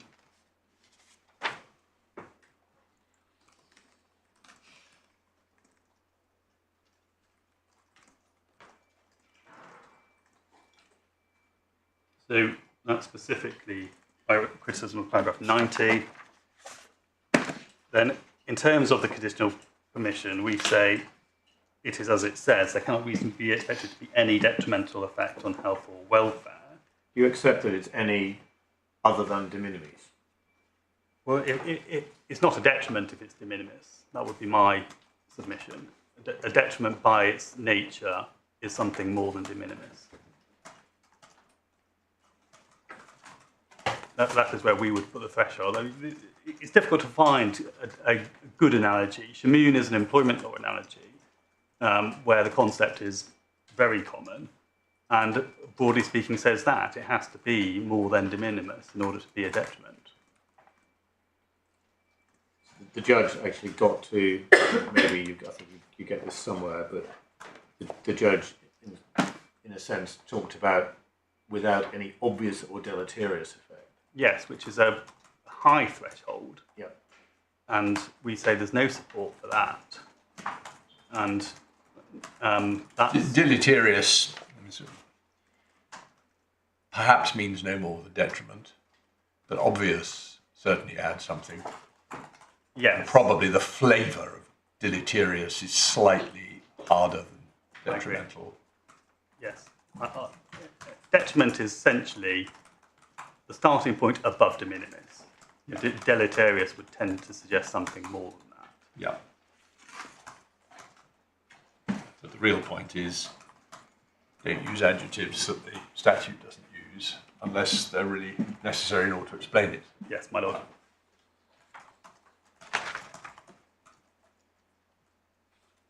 Then we also say, relatedly then, that paragraph 91 of the judgment, there's a dispute about to what extent one must have regard to the knowledge of the scientific literature. Bit of a red herring. Sorry, I don't. Is this something that comes up at this stage of your studies? We're on the 6th point, aren't we? Yes, on the 6th point, and I refer there. You do. Sorry, at the end. Yep. Yes, at the end. Thank you. I found it. I've shown the court Regulation 4.2, where one has to have regard to the scientific consensus. I've shown the court provisions regarding the code of practice. These are points of detail which would fall to be determined by the relevant court in due course. But we say it puts the matter too high in response to what the RSPCA was saying, but query why. It is clear from the framework of the legislation that the keeper and those who report to the keeper need to have an understanding both of commercial conditions so that they can discharge their obligations set out in Schedule 5A and generally, and they also need to have an understanding of what, broadly speaking, the scientific literature demonstrates, but most importantly, within the code of practice. And we say that that is a perfectly proper point, and the judge has stripped this paragraph then from that wider context, which has driven the erroneous outcome. And how much of the scientific literature does the reasonable person need to have? For example, you've referred us to the executive summary or conclusions of the RSPCA report, but not taken us to all the detailed analysis in the body of the report.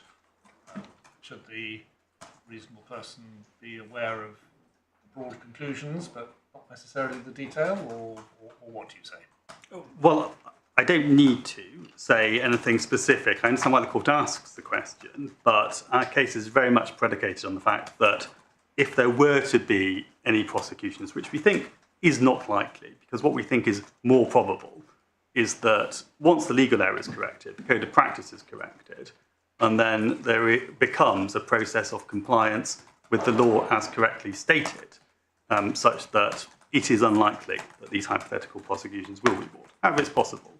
What would the magistrate do? It's a matter for the magistrate. The Parliament has said what it said in the various aspects of the legislation which create the offence and indicate what factors will negative the offence or otherwise. And then it's a matter for the relevant court, which in this case is the magistrate, to decide. Things have come up in all sorts of ways, but if the system was working properly, the prosecutions would nearly always be in a case where they'd acted contrary to the code. Yeah. And the code would reflect the latest scientific literature, or the Secretary of State's judgment of the and if the business or the farmer followed the code, there's a strong steer that they are not guilty. Correct. It'd only be in rather exceptional circumstances where the code was known to be out of date and the whole world knew that such and such practice was detrimental, that you would you might get a conviction. Yeah. So it really comes back to what you say, that part at least of the Humane League's object is to get the code changed. Yeah. Which you say, but that's not for us today, would in practice mean that it would be impossible to keep these breeds at all. Indeed. We're looking for compliance, not prosecutions. And once the law is correctly stated and is then implemented by the Secretary of State on the basis of that, then one would expect there would be compliance. If there is a recalcitrant person out there, then it would have to be determined. It's not especially clear, and I don't practice in criminal law, so I can't say with any certainty how this would actually work out in the magistrate's court. There might, I suppose, but perhaps we don't have to go any further down this route, there might be a difference between a very major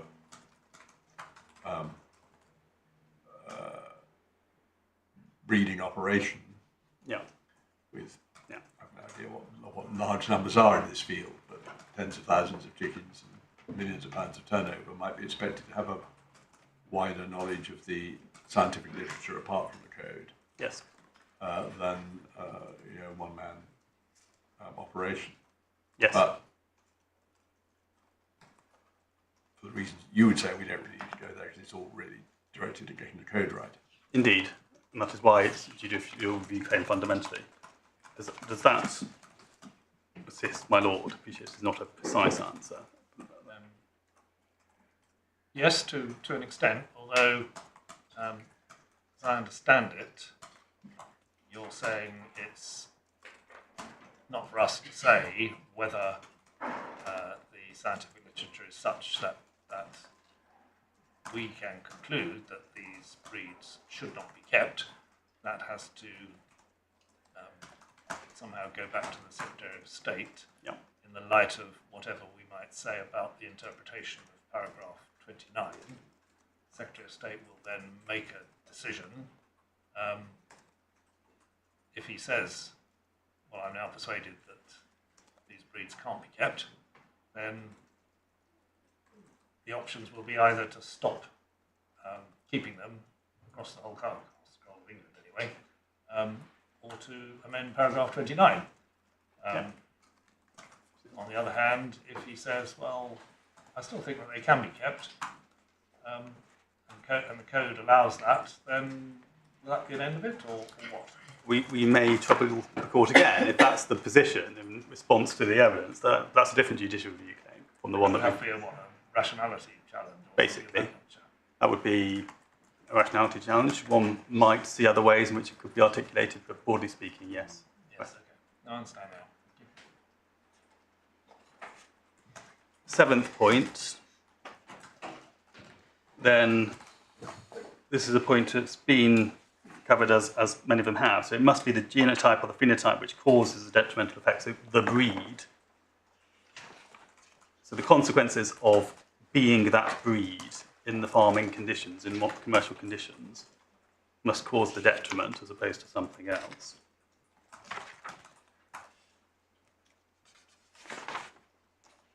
So broadly speaking, we say that tells you then that it is effectively the breed that is the issue in those keeping conditions. So if it is an unsuitable breed from the health and welfare perspective, then it is unlikely that it will be kept in a way that's compliant.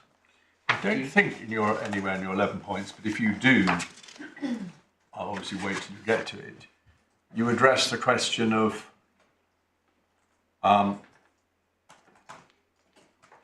how frequent the occurrence of health or welfare harms in individuals of that breed has to be before paragraph 29 is engaged. Suppose it became clear that chickens of this breed had a susceptibility, which, however, even in ordinary farming conditions, only emerged very rarely, but to some peculiar condition, peculiar to that breed, which was very bad for them. Would that be enough to engage para 29? Or would you have to show that it applied to every single individual of that breed when kept in ordinary farming conditions, or somewhere in between? Yes. And if you deal with that somewhere here, I'll wait till you get there, but I don't think you do. No, well, let me deal with it now. So the point is essentially evidential, because one has to understand that it's the breed has got to be causative. So it has to be caused by something in the genotype or the phenotype. Now, if you have a situation in which this manifests so very exceptionally, but it does still manifest, then there's basically going to be an evidential question as to whether that indeed is caused by genotype. No, that won't do. The evidence may be absolutely clear that it occurs in 1% of cases because of some vulnerability, idiopathic vulnerability, so you can't say it's to do with any particular detail of how they're kept, of that breed, but peculiar to that breed. Well, I have no hesitation in saying that that is then caught. If that is a scientific conclusion, then that is caught by... When you say any means any. Yeah, absolutely. Any means any. Yeah. I don't resolve. Well, I mean, that may be a good answer, but para 29 doesn't say to any individual within the breed. No. It could be meaning any kind of detriment rather than any kind of detriment occurring in any individual. I mean, this probably isn't, given what we're told the evidence is, this probably isn't an important distinction on the case that the Humane League is running more generally, because I think what you say is that the various conditions, we haven't looked at the figures, but the various conditions from which faster growing breeds suffer are very widespread within the breed. Maybe most individuals have them, I don't know, probably to varying degrees.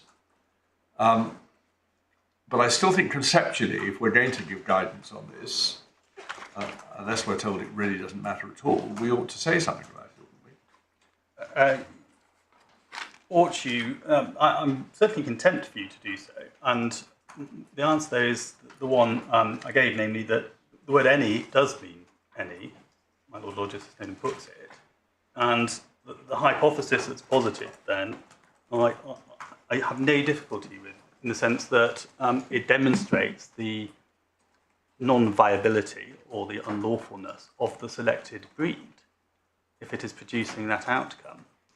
So we say that if the evidence does demonstrate, because there's a sufficiently reliable body of evidence, which shows, for example, 1% manifest with the particular detriment, then the intention of Parliament is clear. my previous answer, well, what if it's 0.0001%? Evidentially, then there's likely Well, then you might go to de minimis, but maybe. you might not.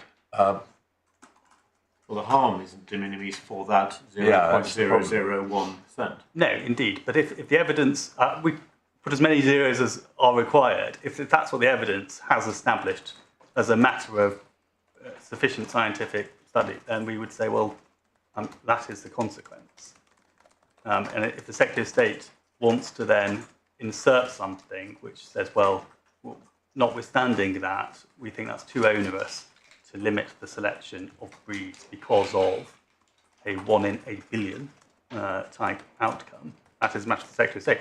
We are just concerned with what these words say and mean.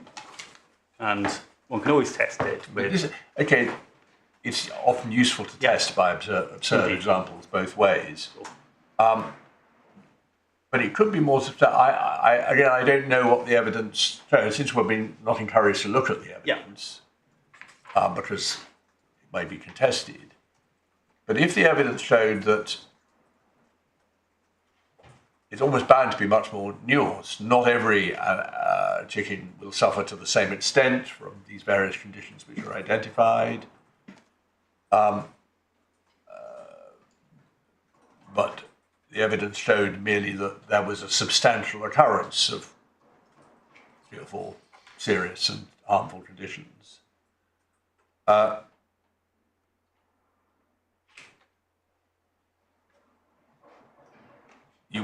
think it's obvious then what you would say. You would say, although you stick with any, your fallback position will be some concept of substantial. And also bearing in mind it has to be the genotype or the phenotype that's causative. So it's not the situation that, well, we're just observing that there are in fact... Oh, of course, I've got all that. But assuming you get over that hurdle, you can show this is because they are of that breed. Yes, because they're fast growing and they are putting on so substantial amounts of body weight every single day. Exactly. That is causing the leg deformities, which mean they cannot... And these other conditions which I haven't understood, like wooden breast and exactly. But they can't forage, they cannot do what one would expect because of the fast breeding. Then we would say that it doesn't really matter what numbers we're talking about because the word is any. Yeah. And that's the complete answer. So we've probably explored this as much as we can, but I did just want to pin it down. Thank you. But the Secretary of State understands and anticipates, as will the NFU, will say, well, that reveals this to be absurd because claimant is saying, well, what if it is just a very small number of animals? But it doesn't actually demonstrate absurdity at all. It remains the intention of Parliament that if one has that linkage between genotype and the detriment, that is then not the breed to keep. That's really as simple as it gets. You'd say if any was intended not to mean any, Secretary of State or Parliament can change the regulation to specify a certain acceptable percentage. Indeed, if we are prepared to accept that a number of animals will have the detriment because that benefits the integrity of the food supply chain, then that can all be set. But that's for Parliament to do, but it hasn't done it so far. Absolutely. Do you understand there to be any dispute about the fact that it has to be the genotype or phenotype which causes the problem? Looks to me as if both paragraph 3 of the respondent skeleton to which you referred us and also paragraph 43 suggests that there is common ground about that. Yep. The issue being whether how widespread the detriment has to be. The Secretary of State says, well, it's not inevitably going to happen, and therefore paragraph 29 is okay as interpreted by the Secretary of State. You say that puts things too high for the reasons you've been explaining. Yeah, that's right. That's where the issue seems to lie. Yes, I agree, and that's why I understand it to be fairly narrow for those reasons. Okay, thank you. Then we've addressed the court to some extent on the detrimental effect, and the exchange with the court a moment ago, I think, is sufficient for my purpose. So the word any and detrimental, we say, are clear. There's no basis. Where are we on now? We're still on point 8. 8. Yeah. Yes, so we say the court's glossed the statute. The word deleterious does gloss it.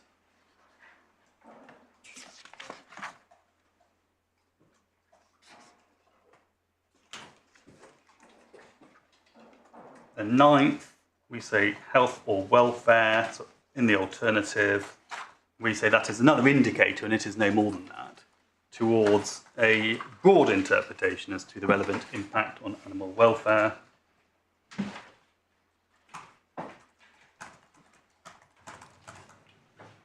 Then our 10th point responds to the judge at 92, who rejected our argument that this must be read as referring to commercial farming conditions. 92 or 93? Yeah, must be a slip. Thank you, that it is 93. 93. So we say, well, in context, given where it appears in the wider legislative framework, plainly this must be directed at the keeping of the animal for farming purposes. And that must mean what we say is reasonably foreseeable. So what a reasonable observer would understand commercial conditions to be. And there's no doubt about what those conditions are, because they cannot be below the minimum framework set out in the legislation, in particular in Schedule 5A. So it's a curious position for the judge to adopt, to say that this is not necessarily about farmed animals, because WOFAR, as the name suggests, is about obligations in relation to farmed animals.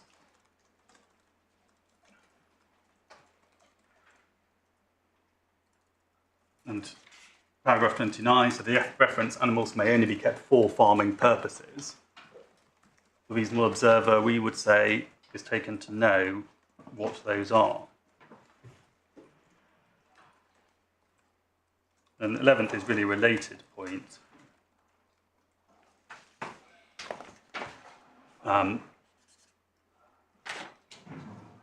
So we say that it is simply an unreal submission for the Secretary of State to suggest that either conditions are irrelevant, which I understand to be their primary position on the appeal, or to say that one can hypothesise some environmental conditions which do not resemble modern commercial conditions and test the proposition by reference to that. So in what sense is that A, addressing the mischief, B, giving effect to what Parliament is looking to do in this field of animal welfare?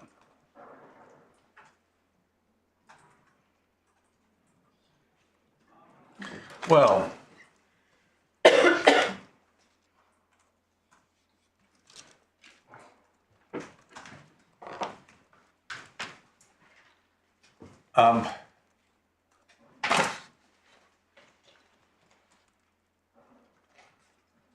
I think you would accept that if the evidence were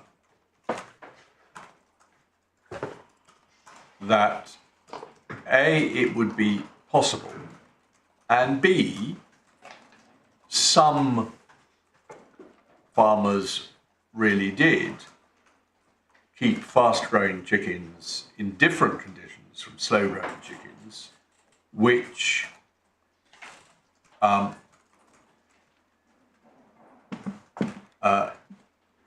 removed the detriment, there would be no breach of 29. You can't just say, well, if you kept them in the conditions required, the minimum conditions required by the regs, that's the only test in 29. Your point is, yeah, I think your point is perhaps twofold. Yes, but some of these conditions, the conditions of the animal, the detriments to the animal are of a kind which is really, the conditions make no difference. They can't walk around. It doesn't matter whether they can't walk around in a palace or in a confined pen. that's probably your main argument, isn't it? It is, and you could also say, however, that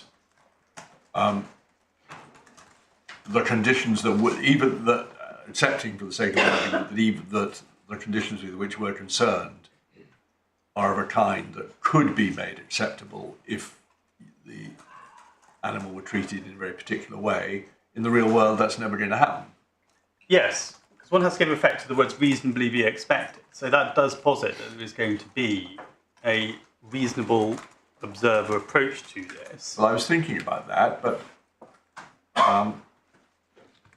perhaps that's the answer. If it meant that every chicken had to have its own attendant who lifted it up, moved it around, I'm silly example, yeah. But you would say, well, that's absurd. Yeah, because this is regulatory in the context of commercial farming, yeah.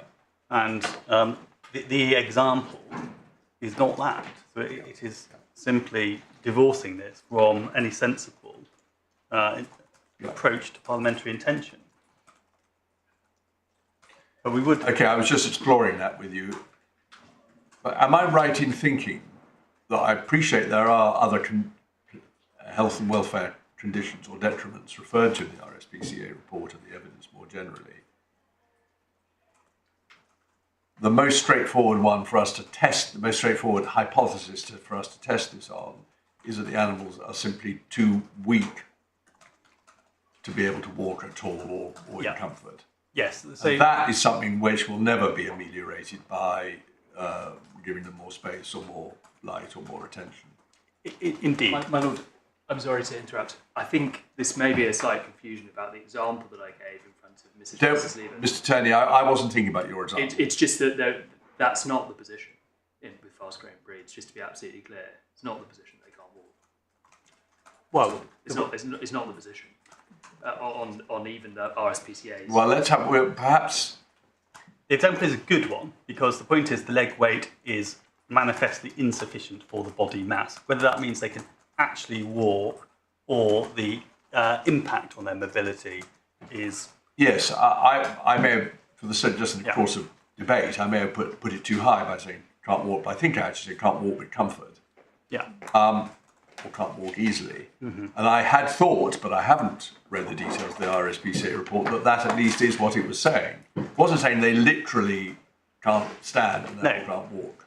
There's very substantial impact on their mobility because the body weight is so great that the legs will not support. That's what I thought we were talking about, if I overstated it in the course of argument. My Lord, I think the reference is that my own friend's trying to make is to the gait score, which is the assessment of the ability of the chicken to walk. And the gait score is one of the figures that's addressed in the RSPCA. Well, Mr. Turney, why don't you make these submissions in the course of your My Lord, yes, I just reply? wanted to But make... thank you. But you were right to correct me for saying can't walk. It's up to you, Mr.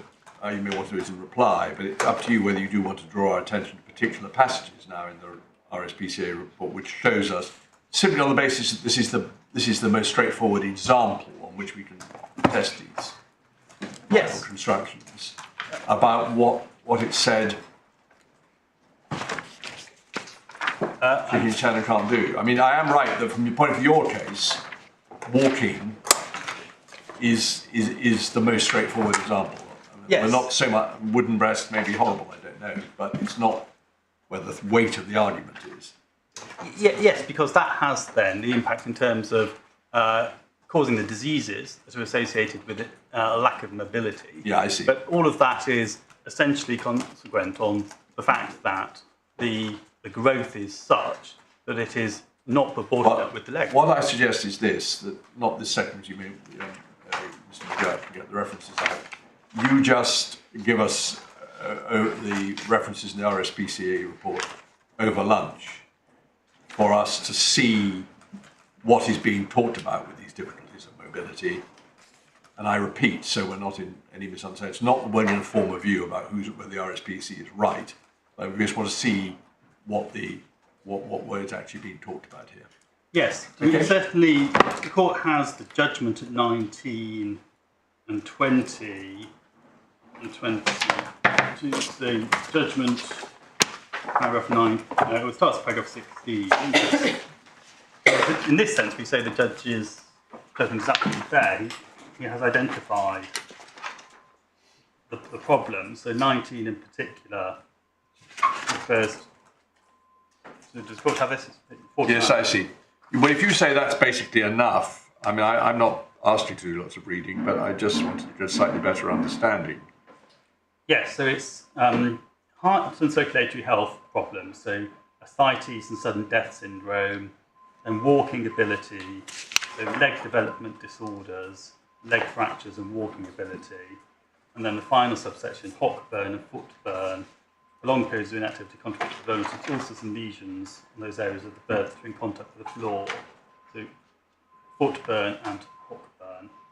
So that's all the physical effects, and then there's the behavioural ones of paragraph 20, which the report contrasts the difference between fast-growth chickens and ordinarily observable behavioural activity. Yeah. Okay. Well, maybe that's enough, but if you want to give us some further passages. I mean, walking ability is dealt with at 166 of the supplementary bundle, and it seems to me that if what is said there and summarised in the judgment is right, Yeah.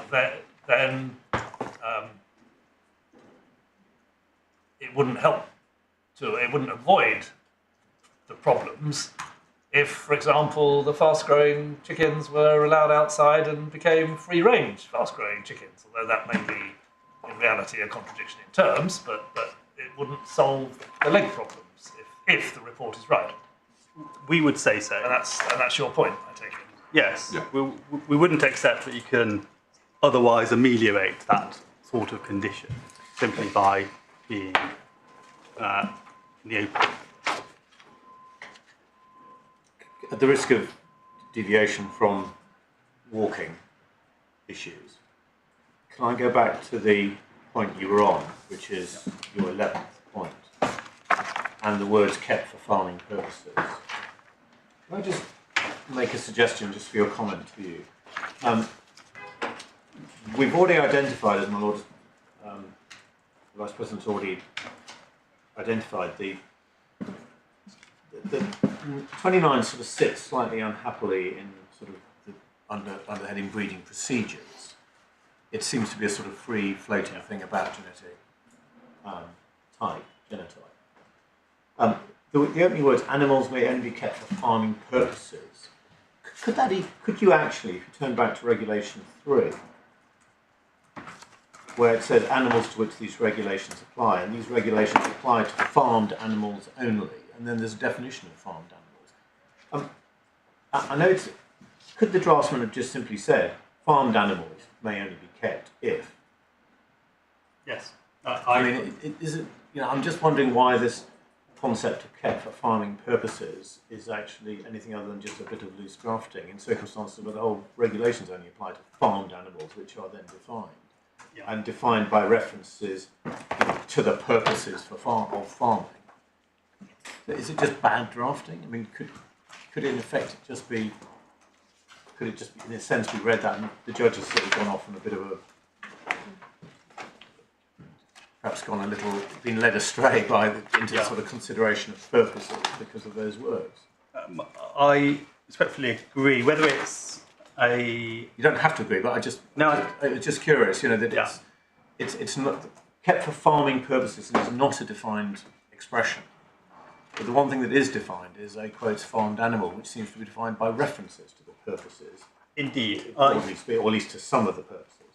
Well, I do agree, because it is actually a better point of putting my point 11, which is, well, this must be about farmed animals, because that's what these are all about. But my Lord refers to the definition, which makes it clear what farmed animals are intended to mean. I appreciate that's not the definition which finds its way into paragraph 29, but that does tend to suggest that the regulatory framework is only concerned with those animals which are identified as being animals that are farmed. Well, it's an animal bred or kept for the production of food, wool or skin, or other farming purposes. So we can discount tigers. It has to be a farmed animal. So, and that then is consistent with our overall interpretation. quite often, though, I haven't checked to see whether this is so here, these problems reflect problems in the drafting of the directive. And this actually, I see that the structure here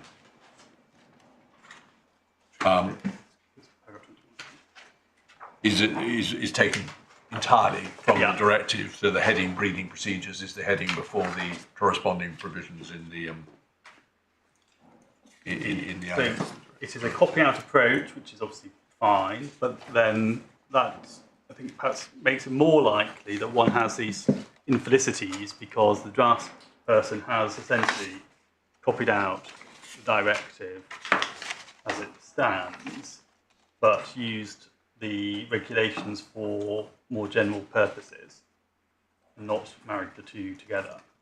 Yes, and it's not the end of the world, but it's just an explanation of how it probably came about, because we haven't got the whole directive, or have we? Yes, we have.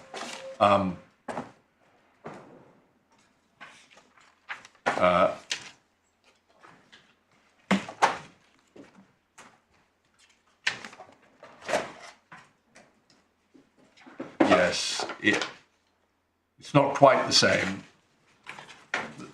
The definition of animal, the term that's defined is... I mean, what's happened is we've put a definition of farmed animal in. Yes, exactly. Which sort of expands upon the definition in Article 2.1. It's sort of... So... Yeah, but Article 1 also is confusing because... Article 1 and, sorry, 1, yeah. Article 1 and Article 2.1. I think we probably tracked this down. My Lord's right to point out this awkwardness, but I suspect that's how it's come about. I respectfully agree that does appear to be how it's come about. Well, since I'm on a roll, can I ask the next question I was going to ask, which I think is also follows on the same point. So I assume I'm on a roll, but I may not be right about that. But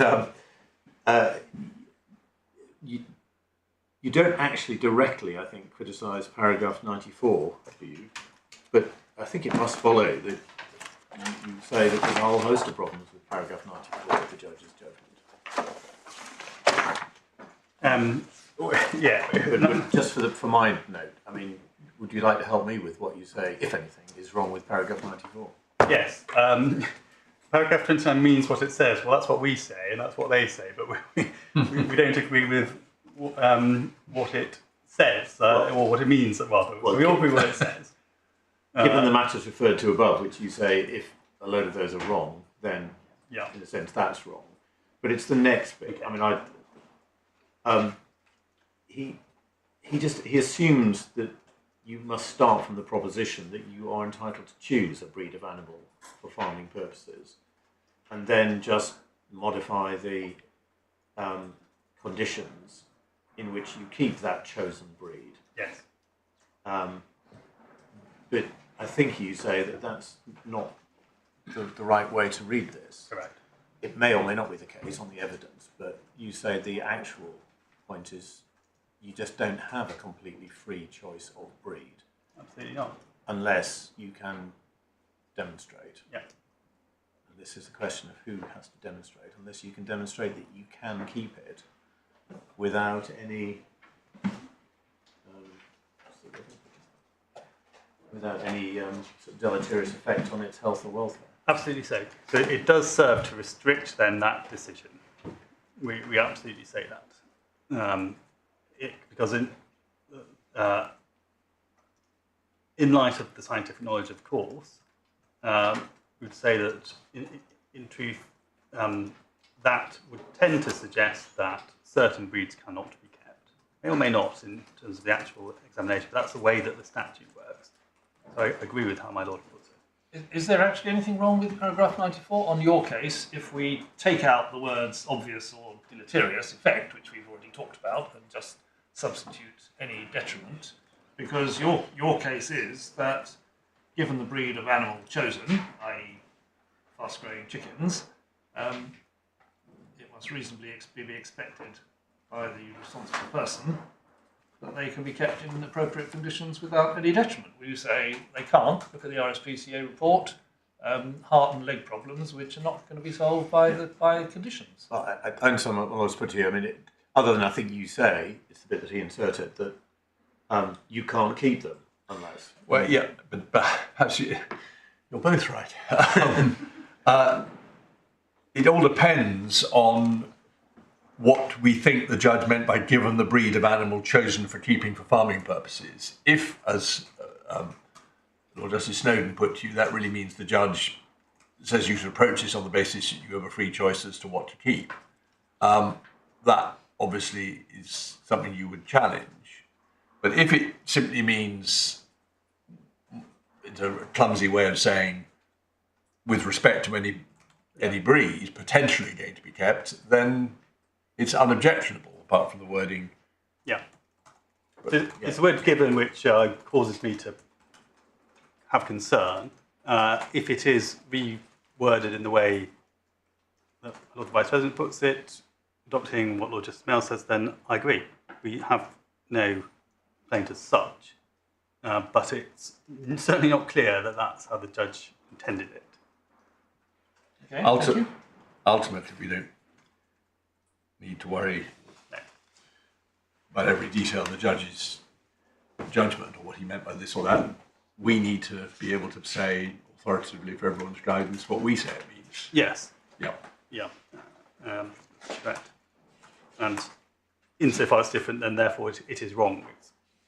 Yeah, exactly. Yeah. So that. I mean, on these points of construction, it's very natural for advocates to spend ages challenging the judge's reasoning, but that's often not the most helpful way in. No. Obviously, it's important and helpful, but it is in such interpretation. There's only one. Exactly. It's for us to say what it means, and then it's always instructive and helpful to look at how the judge reasoned it. But if he came to a different conclusion, we don't have to unpick every sentence of how he got there. Those then are our submissions on ground 2. I'll leave ground 1. The court has in writing the point, and we're going to supply the court then with the proposed wording. That leaves grounds 3 through to 5. So these are manifestations then of the problem in the real world.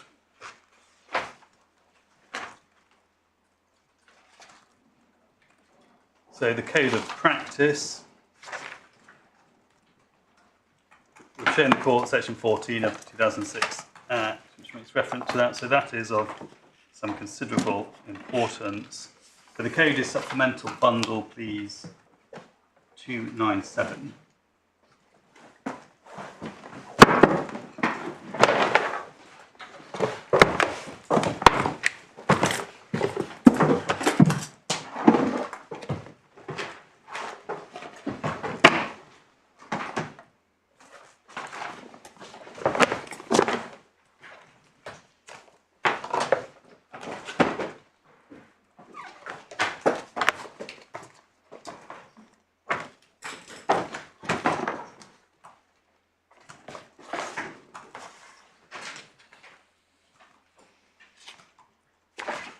Now, of course, say, well, where is the explanation of what paragraph 29 means? They don't go that far, no doubt, driven by their policy position that they wouldn't tell us, and therefore they're very reluctant to tell the industry.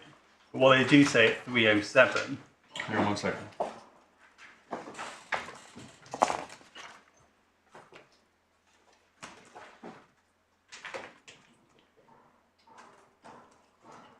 Yep. It's stated, so paragraph 29 appears in a box. Yep. And then the only explanation one sees in paragraph 6 is, in fact, probably closer to our case than theirs. Paragraph 6 says the strains of birds selected must be suitable for the production system. Particular care must be taken in the production of birds with extended growing periods. For organically reduced suitable strains. So that's, the in particular is not our case. It's just saying strains of birds selected must be suitable. That could be read in different ways. It may mean that, as we say, there's a critical issue about then the selection of the strain, but it may also mean, as the Secretary of State will perhaps explain, that actually it doesn't really matter what strain is selected. It's all about the production system that you have. Yes, but I mean, on any view, that does not give a clear statement on the kinds of points of difference between you and the Secretary of State. So I think, I mean, by all means take us to everything in the code you think will be helpful to us. Your real point is not that the code says something that's wrong, but that it doesn't grapple with something on which guidance is required. Is that correct? That is our real point, because it plainly doesn't. The only other reference to it is at 332.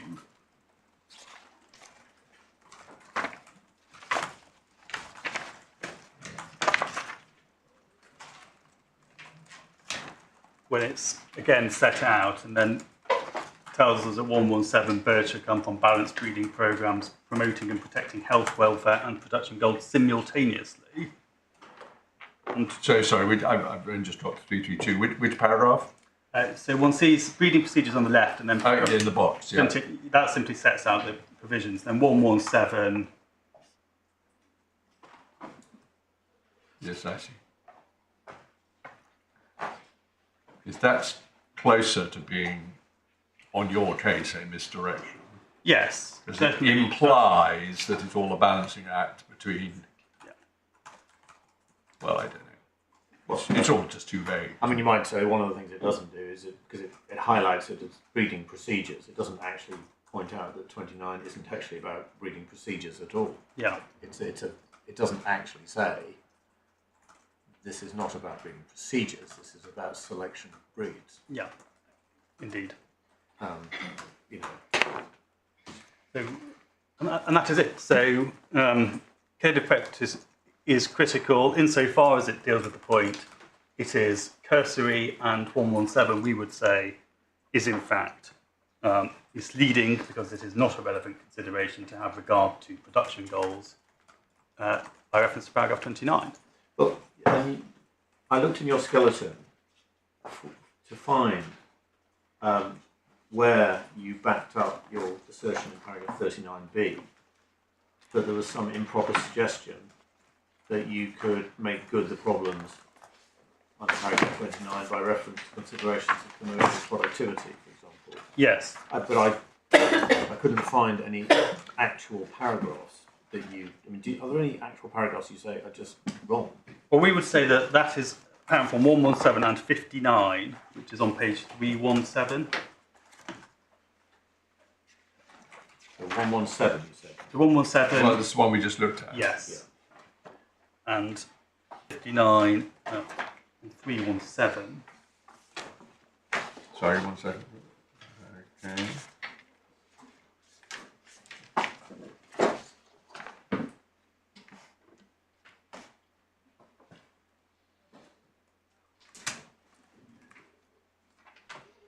Can I just read the whole of this? Sorry, I was catching up. What's the paragraph we're looking at? It's page 317, and there's a section which says leg health, which begins at 58. And we would say that 59 is an offending paragraph insofar as it refers to the productivity. In addition to productivity. Yeah. You're saying productivity is not a solution if there is a health or welfare consideration which makes it impossible to keep. No. Right, if there's a genetic issue which makes it impossible to keep having regard to. Yeah, it tends to suggest that you can balance it in discharge of your obligation under paragraph 29, and you cannot. This is a minimum. It's very much understated in a way, isn't it? Well, I appreciate it's a code, but keeping birds in line with appropriate quotas that optimise these criteria, particularly with regard to leg health, should be considered.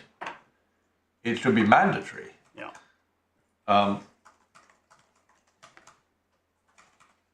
Well, no, sorry. It's not just between you should have a result that means that their health and welfare are not compromised. Yeah, indeed. And when it talks about optimising the criteria, that means presumably that could be read as productivity criteria. Well, yes, it's unlikely to be optimising for health purposes, but would tend to suggest economic purposes.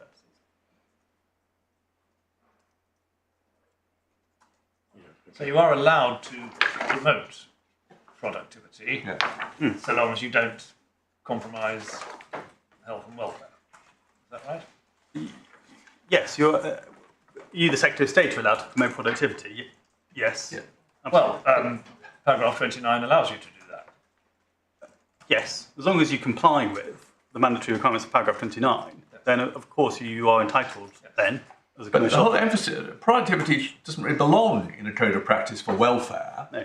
You can assume that the farmer will be interested in optimising productivity. That's their concern. Indeed. But if you're giving them guidance on welfare, productivity is either neutral or a factor which is liable to lead you to disregard welfare. So the code should be saying welfare trumps productivity. Indeed. These are sophisticated enterprises, even the smaller ones. They don't need to be told how to make money. What they need to understand are what the minimum welfare obligations are. And this is in a section headed recommendations. Yes. So I assume you say, well, this isn't the point. The problem is it just read naturally. It would be suggested to be a recommendation, whereas in fact what it should be saying is, if you can't do this, in other words, it should be saying you can't do that. You cannot compromise health and welfare. Yes. In order to serve productivity. It's not just a recommendation. Indeed, it's a legal obligation, and the difficulty is then that in misstating the legal obligation as it would appear to do, or certainly not giving it full effect, not only is that not in fact directing industry properly, but it's also serving to negative what would otherwise be a sanction intended by Parliament because of the framework regulation. It's mandatory for the Secretary of State to issue a code, is it? No, not mandatory. There's an power to issue the code, which we looked at in the Act. Yes, I just wanted to remind myself how it was worded. Yes, I will. It's clearly anticipated that he will. Yeah, so section 14 at page. Yes, I'm getting there.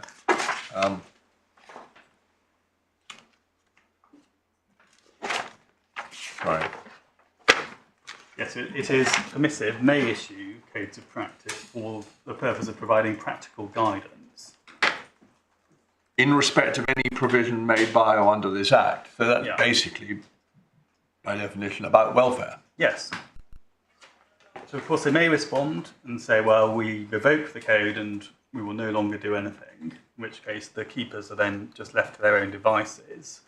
But more realistically, they will do what we say is matter for them. It might be, but the ambitious submission not for today, that although there's language here is mandatory, it would be an irrational exercise of discretion not to issue a code. Yeah.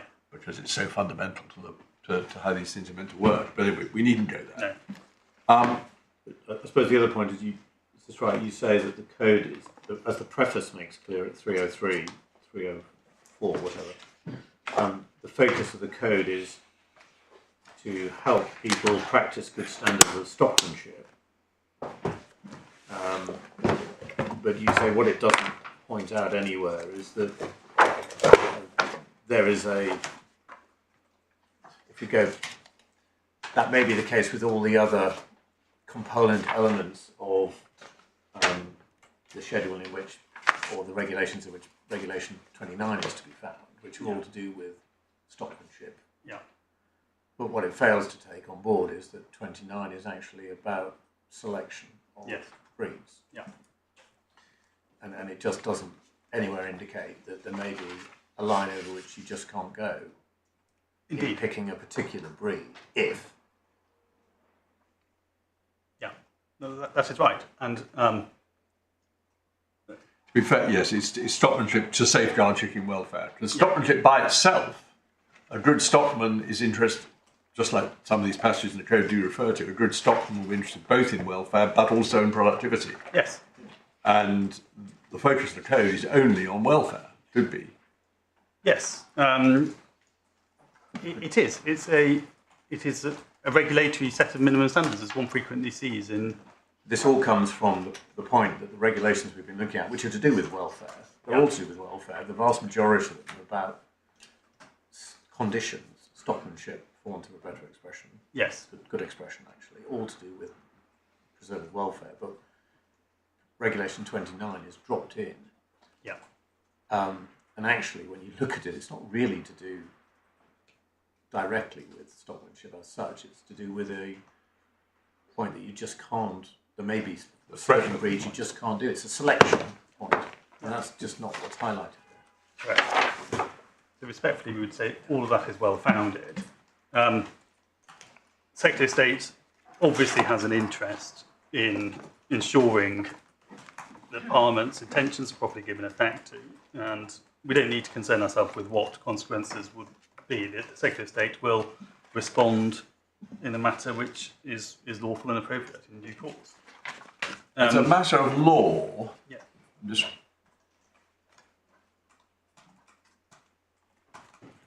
well, really, sorry, two points. As a matter of law, challenging a code for what it does not say is more difficult than challenging it for what it does say. If there was an explicit misdirection, that's easier. We do that all the time. Yeah. In principle, I can't see any reason why you shouldn't challenge it, because for what you do say, do not say, can be just as harmful as what you do say. Is there any case law that is concerned with codes that are unlawful for what they don't say? Think about it over lunch. Yes, I will. The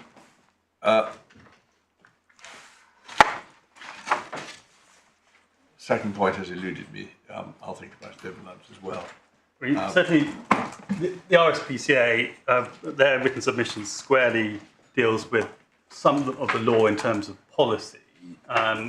Let me just reflect on it further, given that we are about to rise. In fact, that may even be a convenient moment. It is on my watch 1 minute to 1 o'clock. Oh, I see, yes. We tend to go rather confused. The clock here isn't like anybody else's clock. But we rise by this one anyway.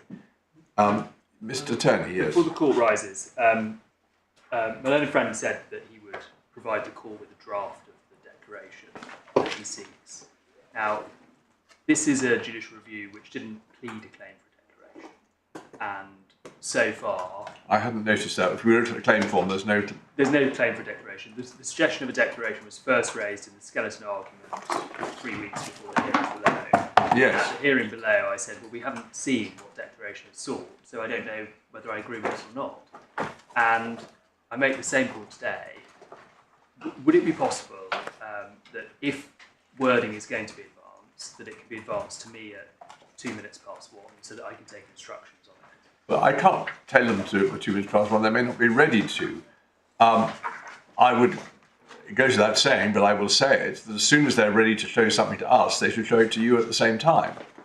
And you must have as much time as you need.